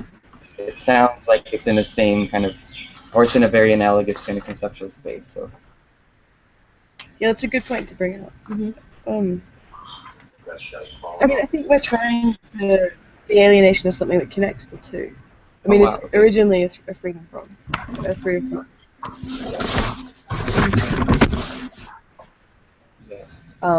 it's that directs you to a freedom to construct. Because like then the kind of solidarity aspect can kind of be mobile, where like you can kind of have a solidarity of alienation from or within a freedom from something, like solidarity within, yes, we want to alienate ourselves from this specific thing. Then you can also have a solidarity that functions within freedom too, where like maybe the freedom froms are different, but from those specific alienations you kind of, there's different, you can arrive at the same kind of freedom too, or similar freedom too. You know what I mean? Yeah. Where like you can kind of have solidarity that kind of. I mean, I still, like, I suppose, like, as Katrina kind of was pointing out, the like semantic interplay between consolidation and solidarity can be unpicked, but I still think that they do work together. That there is not a major opposition between solidarity and alienation. That they're not opposing terms, and that maybe they operate in this conveyance from freedom to, as you just kind of explained. I'm more wondering than explaining. No, but I'm really Lendo, I'm really happy that you bring these points, even if it's kind of in our own logic. It's maybe kind of understood. We need to make that explicit. Yeah. People to have I these points. I hadn't like thought of them in this kind of way, but I think they're really, really urgently necessary to like state it. And not just be like, well, of course we, you know, it's like, no, I think that's also a cop-out. And I think if we're also arguing away from not to infer, we prefer to infer, that we need to also follow up on that methodology. Yeah. Like we need to have fidelity to the terms of our engagement and the things that we're trying to do, and not just say, well, it's implicit that, and it's like, no, well, make it explicit. So it's super helpful to have these points brought up, because we're kind of in our, at least I feel like I'm in the little world when we're writing, and it's like, I agree with you, like I don't see that point, but it's, when you first state it, it does seem like a paradox that needs to be addressed, at least in a couple sentences, that you're aware and what how you're moving through it. So, I think it can be articulated in so many different ways. So it like leads to kind of the question of how are you constructing that relationship, and if those are the terms, right? Maybe one way to kind of link together the freedom from, freedom to question with the question of alienation is, you know, what are we alienating ourselves from, or what are we alienating ourselves with respect to? And one kind of name for it is, you know, a certain kind of political common sense, right? This is something that, you know, feminism has always been about. Women were bound by certain social rules and certain social norms that, you know, by and large went without saying. They were invisible. They was just sort of the way things were, and it wasn't, at least to like the men of the time, those who were like, you know, with their actual like hands on the reins of like the, you know, large political institutions. You know, a lot of these constraints seemed, you know, they weren't even raised for question. It was just like the nature of things. This is a simplification, but you know, whatever. That's what I'm doing. So, you know, there's a certain kind of constant battle that feminism has always waged against a certain kind of political common sense. Alienation, at least this kind of, you know, in this sort of like anthropological mode of like estrangement that we kind of brought up, is sort of one of its modalities. You could look at it as a sort of freeing yourself from the constraint of this common sense of what's possible, what's not. But I mean, this is not a separate gesture than, you know, opening up a certain freedom for other things. By making these constraints no longer just transparent but opaque, making them no longer just given but, or, you know, taken for granted but like felt as actively imposed. Constraints such as you know, that you know, something like to experience, like, you know, gender, for example, as a constraint, as something imposed, as something that's like, you know, tangibly there, not just kind of like, wow, you know, like, of course it's there. Or like, you know, like binary sexual difference, for example, or, you know, like, social roles, childcare responsibilities, what have you. You know, sexual entitlements, being the object of certain sexual entitlements. All of these things are so, you know, part of what makes them such powerful and stubborn modes of oppression is that nobody feels like they're actually imposing them, right? Like, you know, very few people, unless they're just kind of being a kind of like manosphere contrarian, is saying things like, I like having a sexist society, or, you know, we need a more sexist society. Like, you know, this is like, apart from that like bottom 5% of like the manosphere, like nobody's actually saying that. People are sort of like blithely unaware to it. It becomes just transparent. So alienating is to make that seem sort of like striking and strange and bizarre, as if it was like some like uncanny practice of some unfamiliar culture. To have that moment of unease and not at homeness with respect to it, to kind of provoke that sort of sense. But this is also to at the same time opening up, like, you know, other ways of living as possible, other modes of sort of, you know, being something that we're free to try to live out or create. Of course, it remains kind of at this totally abstract level, like, oh, another world is possible, and like, blah, that's it. It's totally abstract. It's just like, this sort of empty, abstract other. And so maybe the distinction shouldn't be made so much between freedom from and freedom to, but because they're always there. They're always kind of like two sides of the same coin. But often one side of the coin is more concrete than the other. Often we're talking about a concrete freedom from, like actual forms of oppression we can point at and say, look, they're there. We can finally see them. We've made them like concretely visible for ourselves. We can see them. To like another world, like, oh, full communism, and we don't know what we mean by that, but we want something. So it's a matter of sort of fleshing that out and making the, trying to make the freedom for as concrete as what we want to be free from. But since what we want to be free for is the object of an actual free project, and what we want to be free from is kind of our like practical situation into which we're thrown, like go back to kind of an existentialist sort of lingo. Of course, there's always going to be this imbalance. What we're free for is always going to be more abstract than what we're free from. The project of making that concrete is not a matter of just kind of like shifting perspective. It's going to be the actual implementation of a project. We're not free for anything that's concrete. We make it concrete by doing it. Yeah. So I'm thinking. It's Katrina typing. I think it involves both. You want to read what you wrote?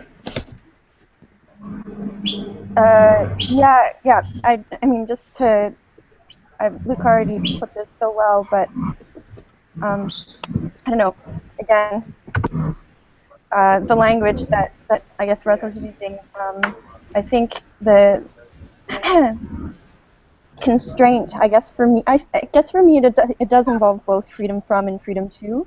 If we think of freedom from in terms of constraints, and freedom to in terms of those enablements, and that's just at like I'm just basically reiterating what I just wrote. That's just at the most basic level of this as a practice. That's all I want to say. But even then, like the notion of an enabling constraint collapses those two possibilities as well, freedom from and freedom to, into one process by a break. Oh, I need one of those two. How are we going with time, Tony? Because we started a little bit late. We started at 8:30, so we're at the point. We have wrap up time, but I would be fine with you guys reading some more if you prepared. If you want. But it's better. Sure. What section? Maybe we'll do one more section, have a couple of comments on it, and then will that be okay with you? Yeah, that's fine.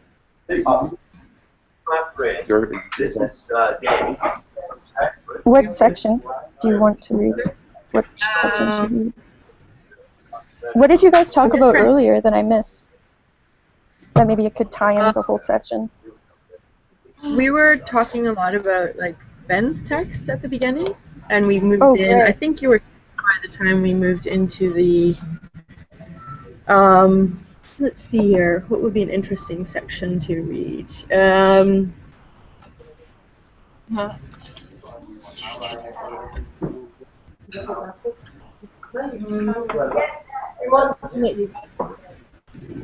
Wanting to. What about the? That's not something that we talked about. Yeah, where is that? That's at the bottom, I think. Bottom? Not the very bottom. No. Sorry for the chaoticness. Well, can I read some information? Because I think I like the polemics Yeah. So this section is like 0, 0/01, 00. On Promethean feminism. So the first section is generative unwholeness. So xenofeminism is ectogenetic, thriving on the sustenance of an artificial outside that advocates the synthetic constructibility of nature's culture interfaces for nourishment. We feast on the residual calories of mothers who refute archaic myths of originary unity. An origin depends on a consolidated plot out of which difference is produced by a prospective return to wholeness, the blissful reintegration of that which has been divided.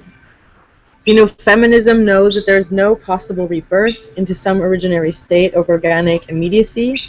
For self-proclaimed beasts of reason, we have always already been expelled from the state of nature. More a 0 than a 1, xenofeminism seizes on this absence of origin as a generative force. Like Haraway's cyborg, xenofeminism is activated by connection. She is a painstakingly engineered synthesis, makerless, yet made. Having learned the lessons of modernity's wrong turns and the dead-end politics of postmodernism, xenofeminism auto-assembles the chaotic confection of remains from the hangover of 20th century exuberance, slotting together a hybrid body of techno-social potential for fine-tuning amidst the eerie inertia of our century. She jailbreaks the broken vision of modernist Prometheanism, hacks into its rationalist ambitions, and recalibrates them for eminent unfolding of potential existence.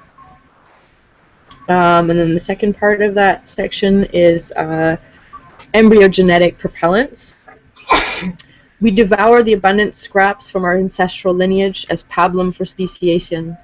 It is true that our many mothers have been prone to familial disagreements, yet despite their quibbles, they converge under a hyphenated surname of naturalist ambivalence, techno-scientific preoccupation, and unwavering insistence upon the material.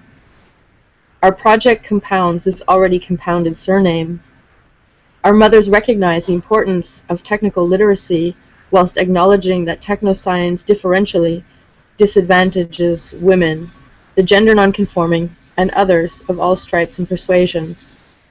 They are invested in seizing, shaping, and sharing knowledge, and repurposing existing technologies and technoscientific discourse in order to engender political cultural change. And they are absorbed in intervening within the material conditions of embodied existence. Some refuse to inoculate themselves against the seductive force of the virtual, while others evince a bracing commitment to reason, to a meticulously constructed epistemological project upon which an emancipatory project of politics might be built in the shadow of Marxist humanism. The nutrients inform a xenofeministic speciation, not to be conflated with the advocacy for a hybrid politics, which risks suggesting the prior existence of an unhybridized state, but a composite politics without the infection of purity. In digesting, expelling, and converting ingredients of our DNA, xenofeminism comes to understand itself as a techno-materialist transfeminism geared towards a future grasped as a site for contingent recomposability. Its synthetic project is constructive, ambitious, and aims at counter-hegemonic engineering. From Sadie Plant that at which technologies geared towards regulation, containment, command, and control can turn out to be feeding into the collapse of everything they once supported. To Shulamith Firestone's pronouncement that technology has created real preconditions for overthrowing oppressive natural conditions, our mothers have implanted fertile conditions through which we rethink the possible. So I'll just stop there. I think we gotta slow down on the commas, if I may just when you read it out loud. I think actually stylistic. This text should sound good when it's read aloud. Yeah. And goes long, and a lot of it's a bit like blah blah, like we're gonna do this and this and this and this and that, and we do that a lot. So I think we need to get like on point a little bit more. It's just like I've never read it out loud, and I'm like, whoa. There's a lot of. It's gonna sound to non-academics to like look at all the big words we know. So. It's like literally, this is all of them. It's also quite funny because when reading it out loud, you sometimes mishear. And I heard instead of indigesting DNA, I heard indigestion of DNA. Yeah, we got to figure out the proper performative look to do it. But I think the stylistically, that's me, in my humble opinion, as 1/6 of the pie. It needs to be something that we could like really, like. You almost, on a preach it. Yeah.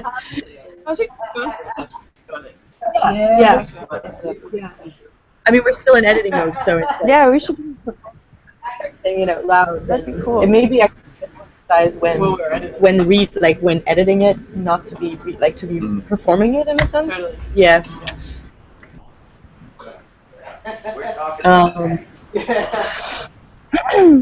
But do you?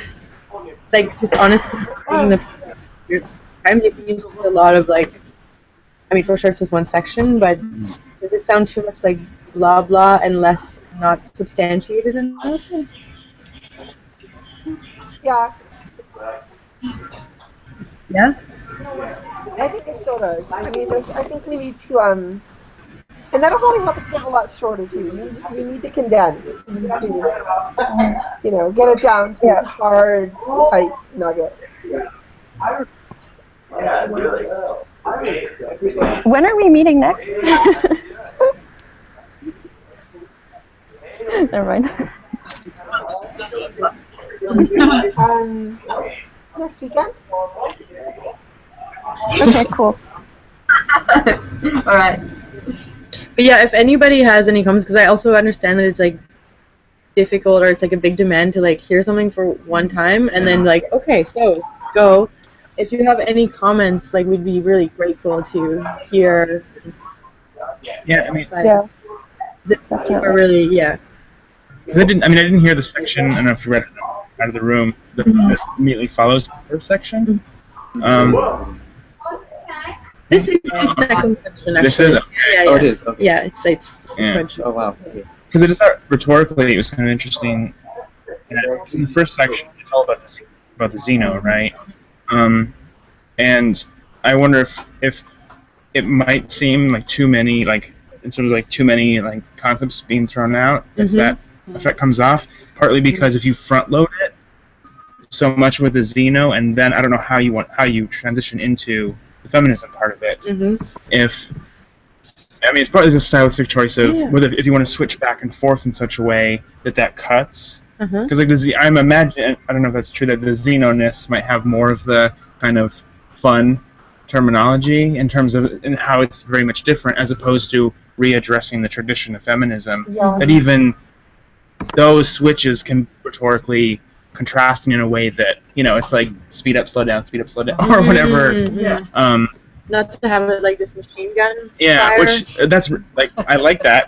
I think that's definitely good. But I feel not that they have to correlate in that way, but the idea that in terms of this is what we're doing, all these things, you can cut it with taking up this particular historical trajectory or this particular, the way it's done before this way. Obviously I haven't read the text, so I don't know if this makes any sense to say. But just that kind of alteration where it still feels like a manifesto, but then you're also kind of,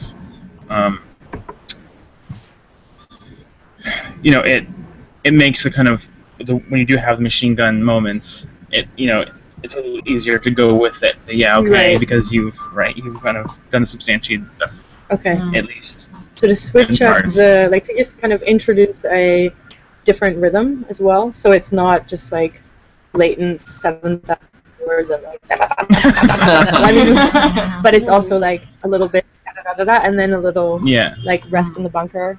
Yeah. Kind of talk with your mates. Yeah. And then get out and shoot again, and then rest in the bunker. Okay. That was a brilliant metaphor. You know, the regrouping moments. Yeah, deploy and then regroup and then deploy. Right. But when you do, you like run out, you like duck down, have a little chat. Right. Okay. No, that's good to. It's good to. It's a good. Get your consultation on the I know. I really want to read it. That's my new thing. Yeah, I think Ben, we were actually deciding to put transfeminism at the start after the introduction, followed by libidinal politics, just to give a little some more like contextualized, concrete contextualization. Okay. Just to answer. Do you want to rehearse the transfem chunk a bit? Because I'd like to hear some feedback on that too. Because so far it's just a rough notes I've thrown up. Is that at the very end? Yeah, it's yeah. I mean, yeah. So it's like because in the document I have it. I don't know. Are we still in class mode? I don't know. We're still Where alive. are we? We're still alive, If you but guys want to continue going, you know, and go off offline. Here we go. I don't know how relevant it is.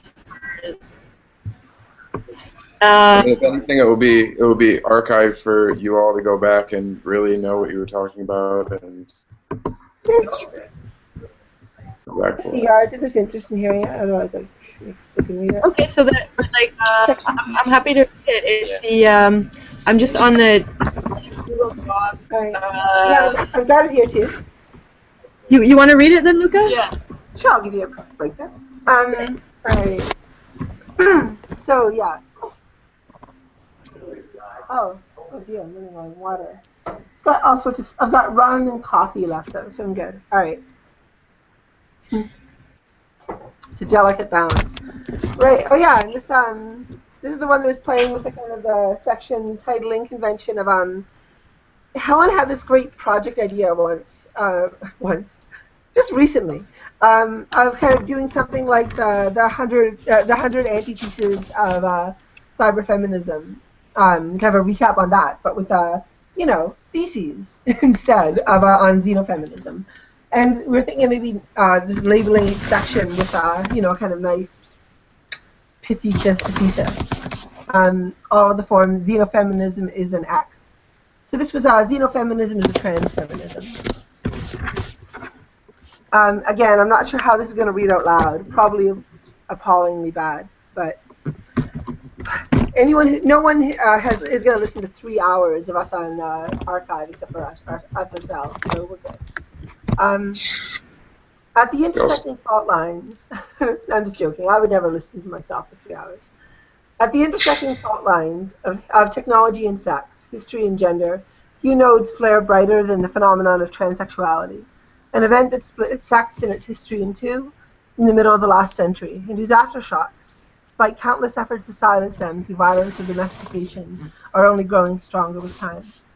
Christine Jorgensen, whose sex change was the first to catalyze international media attention, compared herself and her change to the atom bomb, a metaphor that newspapers echoed across the world when they didn't hit on it themselves.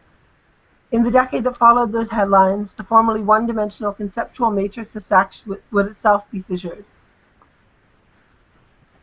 As clinicians and theoreticians charged with caring for the growing masses of sex changelings, as one newspaper of the period called us, gradually unfolded the continuum of sex into the conceptual and clinical space with which we've now grown familiar. With its increasingly orthogonal axes of sex, gender, sexual orientation, and so on. A space that, crucially, offered both room in which our existence might be recognized and in which we would expose new coordinates to practices of discipline and control. As the means of sex's transformation propagated across this newly malleable surface, so too would new means for its domestication.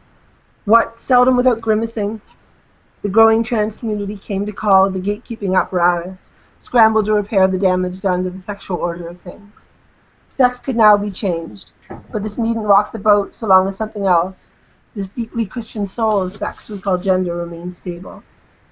And that And it was towards stabilizing the spiritual element that so many disciplinary techniques were invented and brought to bear. Stellarian gender clinics began to dot the clinical landscape, throttling the transsexual torrent by carefully screening would-be transitioners for passability, for heterosexuality with respect to the new roles, for adherence to a crumbling feminine mystique. Trans men remained for a long time marginalized to the point of invisibility, to the point that many experts in the field would routinely doubt their existence, or at least their frequency. What needed to be rubbed out most of all, as far as a strained adherence to the Hippocratic Oath would allow, was the eruption of history into the very viscera of sex, this eruption of technology. As sex exposed its historicity, its Promethean potential to become artificial, without any obvious essential remainder, the new technicians of gender struggled to etch gender roles back into nature, into this new spiritual nature that is gender identity. Wear dresses and makeup, fuck only men, behave in a manner appropriate for a woman, don't raise your voice, busy yourself with beauty, learn to be demure, transition above all, must never leave a trace. As part of the gatekeeping process, transitioners were counseled and trained in the fabrication of a plausible history, a history in which their sex change never officially took place. And here, Sandy Stone is definitely in the margins. With her fantastic essay, "The Empire Strikes Back," which was a rejoinder to Janice Raymond's Transsexual Empire screed. Feminism, too, felt the shock of these events as a reactionary undertow began to swirl around the hole through which the sex change had broken. In a 180 turn away from Firestone's Prometheanism, radical feminism more and more fell under the sway of a grotesque, theological, eco-feminist goddess cult, and a growing infatuation with the image of the sacred and natural woman. This phantasmatic apotheosis of our chains, this mock Mother Nature whose apron strings we were taught to tighten. Deaf to contradiction, the reactionaries creeping out from under Mary Daly's wings continued to call themselves radical feminists, with all the sincerity of National Socialists, noisily squawking of Menzies and soil. The Prometheanism fission that burned in Firestone's the Promethean fission that burned in Firestone's texts and in Jorgensen's triumph was now, quote, the Frankenstein phenomenon, this is Mary Daly here, omnipresent not only in a religious myth but in its offspring, phallocratic technology. The insane desire for power, the madness of boundary violation, is the mark of the necrophiliacs who sense the lack of soul, spirit, life-loving principle with themselves, and therefore try to invade and kill off all spirit, substituting conglomerates of corpses. I think I just picked up on the necrophiliac reference in your text, because I'm not sure if it was to this or not, but this necrophiliac invasion elimination takes a variety of forms. Transsexualism is an example of male surgical siring, which invades the female world with substitutes. Male mother genetic engineering is an attempt to create without women. The projected manufacture by men of artificial wombs, of cyborgs which will be part flesh, part robot, of clones, are all manifestations of phallocratic boundary violation. End quote. When the prisoner makes such a fuss about boundaries, we think she may have grown just a little too fond of herself. We cyborgs and robots, we ectogenic transsexuals, have no such reservations. We know that it's Pandora herself they want to put back in the box. Daly's student, Janice Raymond, forever soldered her name to this reactionary tide with her 1980 book, The Transsexual Empire. The real misfortune of this book, however, is that it mistakes the bird for the cage. The transsexual empire, the book's title, is, first of all, the very institution of gatekeepers with which transsexuals themselves have tirelessly struggled. Transsexuals who, far cannier than these temple handmaidens, understood that something about your dirty history being important, biting the hand that feeds them, this is all bracketed in. The quest for mythical purity is the path of reaction alone. That what is really at stake is not a matter of decontaminating women, but seizing, as women, the means of our production and transformation. You may as well pillory the proles for the atrocities of the factory. But let these dialectically tone-deaf reactionaries have their goddess, we'd rather be cyborgs. Today, the gatekeeping apparatus is all but trembled. Decades of struggle have won us unprecedented influence over the clinics and its workings. influence that has grown exponentially since the rise of the counter apparatus that is the internet.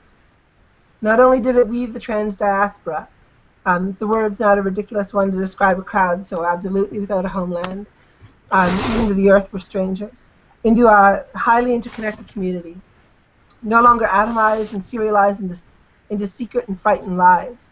It also threw open the gates to a massively distributed and agile pharmaceutical black market and an inexhaustible archive of endocrinological know-how. Galleons buoyed by the rising tide of cryptocurrency, reactionware printers and darknet marketplaces. The net has drowned the patriarchal fervor and reactionary sentimentalism of the gatekeepers in the icy waters of pharmaceutical traffic. But we are far from out of the woods. The habit of erasing our history, our aspect of contingency, the ingredient of defiant willfulness that has shaped our lives in flesh, the realization that something new, something restlessly anticipated for eons but cut from the apron of nature still less than a century ago. This habit has been drilled deep into our lives. Even as we free ourselves from the curse of constructing plausible histories, of obligatory closeting and isolation, we stubbornly cling to the pre-formationist prejudices that demand our invisibility. We need less than a word to throw them in relief. Consider the past participle. We're still so afraid of our history, so afraid of what in our very flesh. Oh, thank you. In our very flesh is historical, is in defiance to any puffed-up illusion of nature. That in the last few years we have campaigned to scrub the ED from transgendered, a word that not long ago marked a triumphant escape hatch from the disciplinary apparatus that had encrusted on transsexual. It's obvious enough that the often touted grammatical arguments against are a sham, that it stirs an anxiety unexperienced by the green eye or the brown hair. It makes us sound like something happened to us, we say, cringing. And in cringing, we shrink away from the possibility that something worthy of Prometheus or Frankenstein might happen to us all. Xenofeminism refuses to relinquish this fragment of the historical, this trace of our power to make ourselves historical, by making ourselves artificial. We are unrepentant engineers. Sandy Stone's accelerationist battle cry continues to guide us in these days in which we finally seem poised to seize the reins of the empire and seize upon, this is Sandy here, and quote, seize upon the textual violence inscribed in the transsexual body and turn it into a reconstructive force. That's some notes for the trans section so far. Probably need to be tightened and shortened a bit, but draft one. But they get exclusive. I don't know if you had any comments in response to it then, because it was probably a pretty big chunk to digest. But yeah, it's a lot.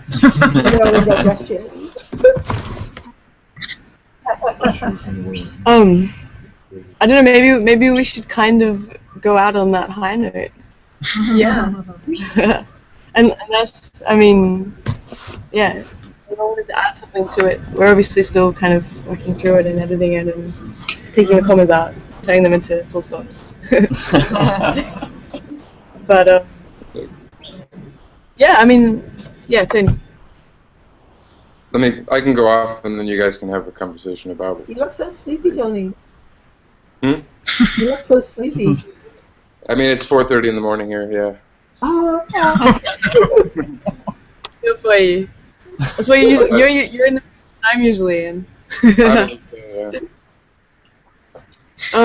I'm in your place exactly. Yes. Yeah, you're the one in the minority hemisphere.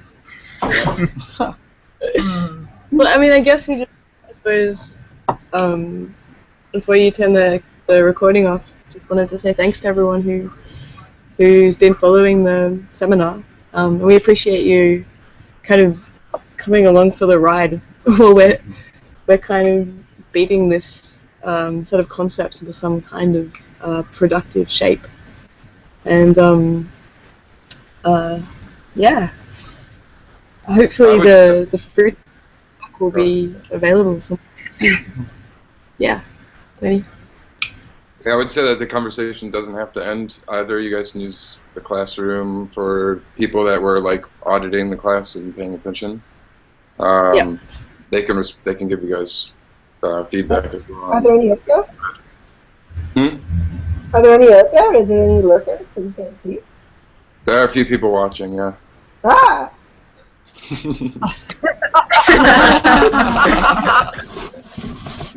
Damn you. That was. Yeah. I'm gonna go off now. Hold on one second.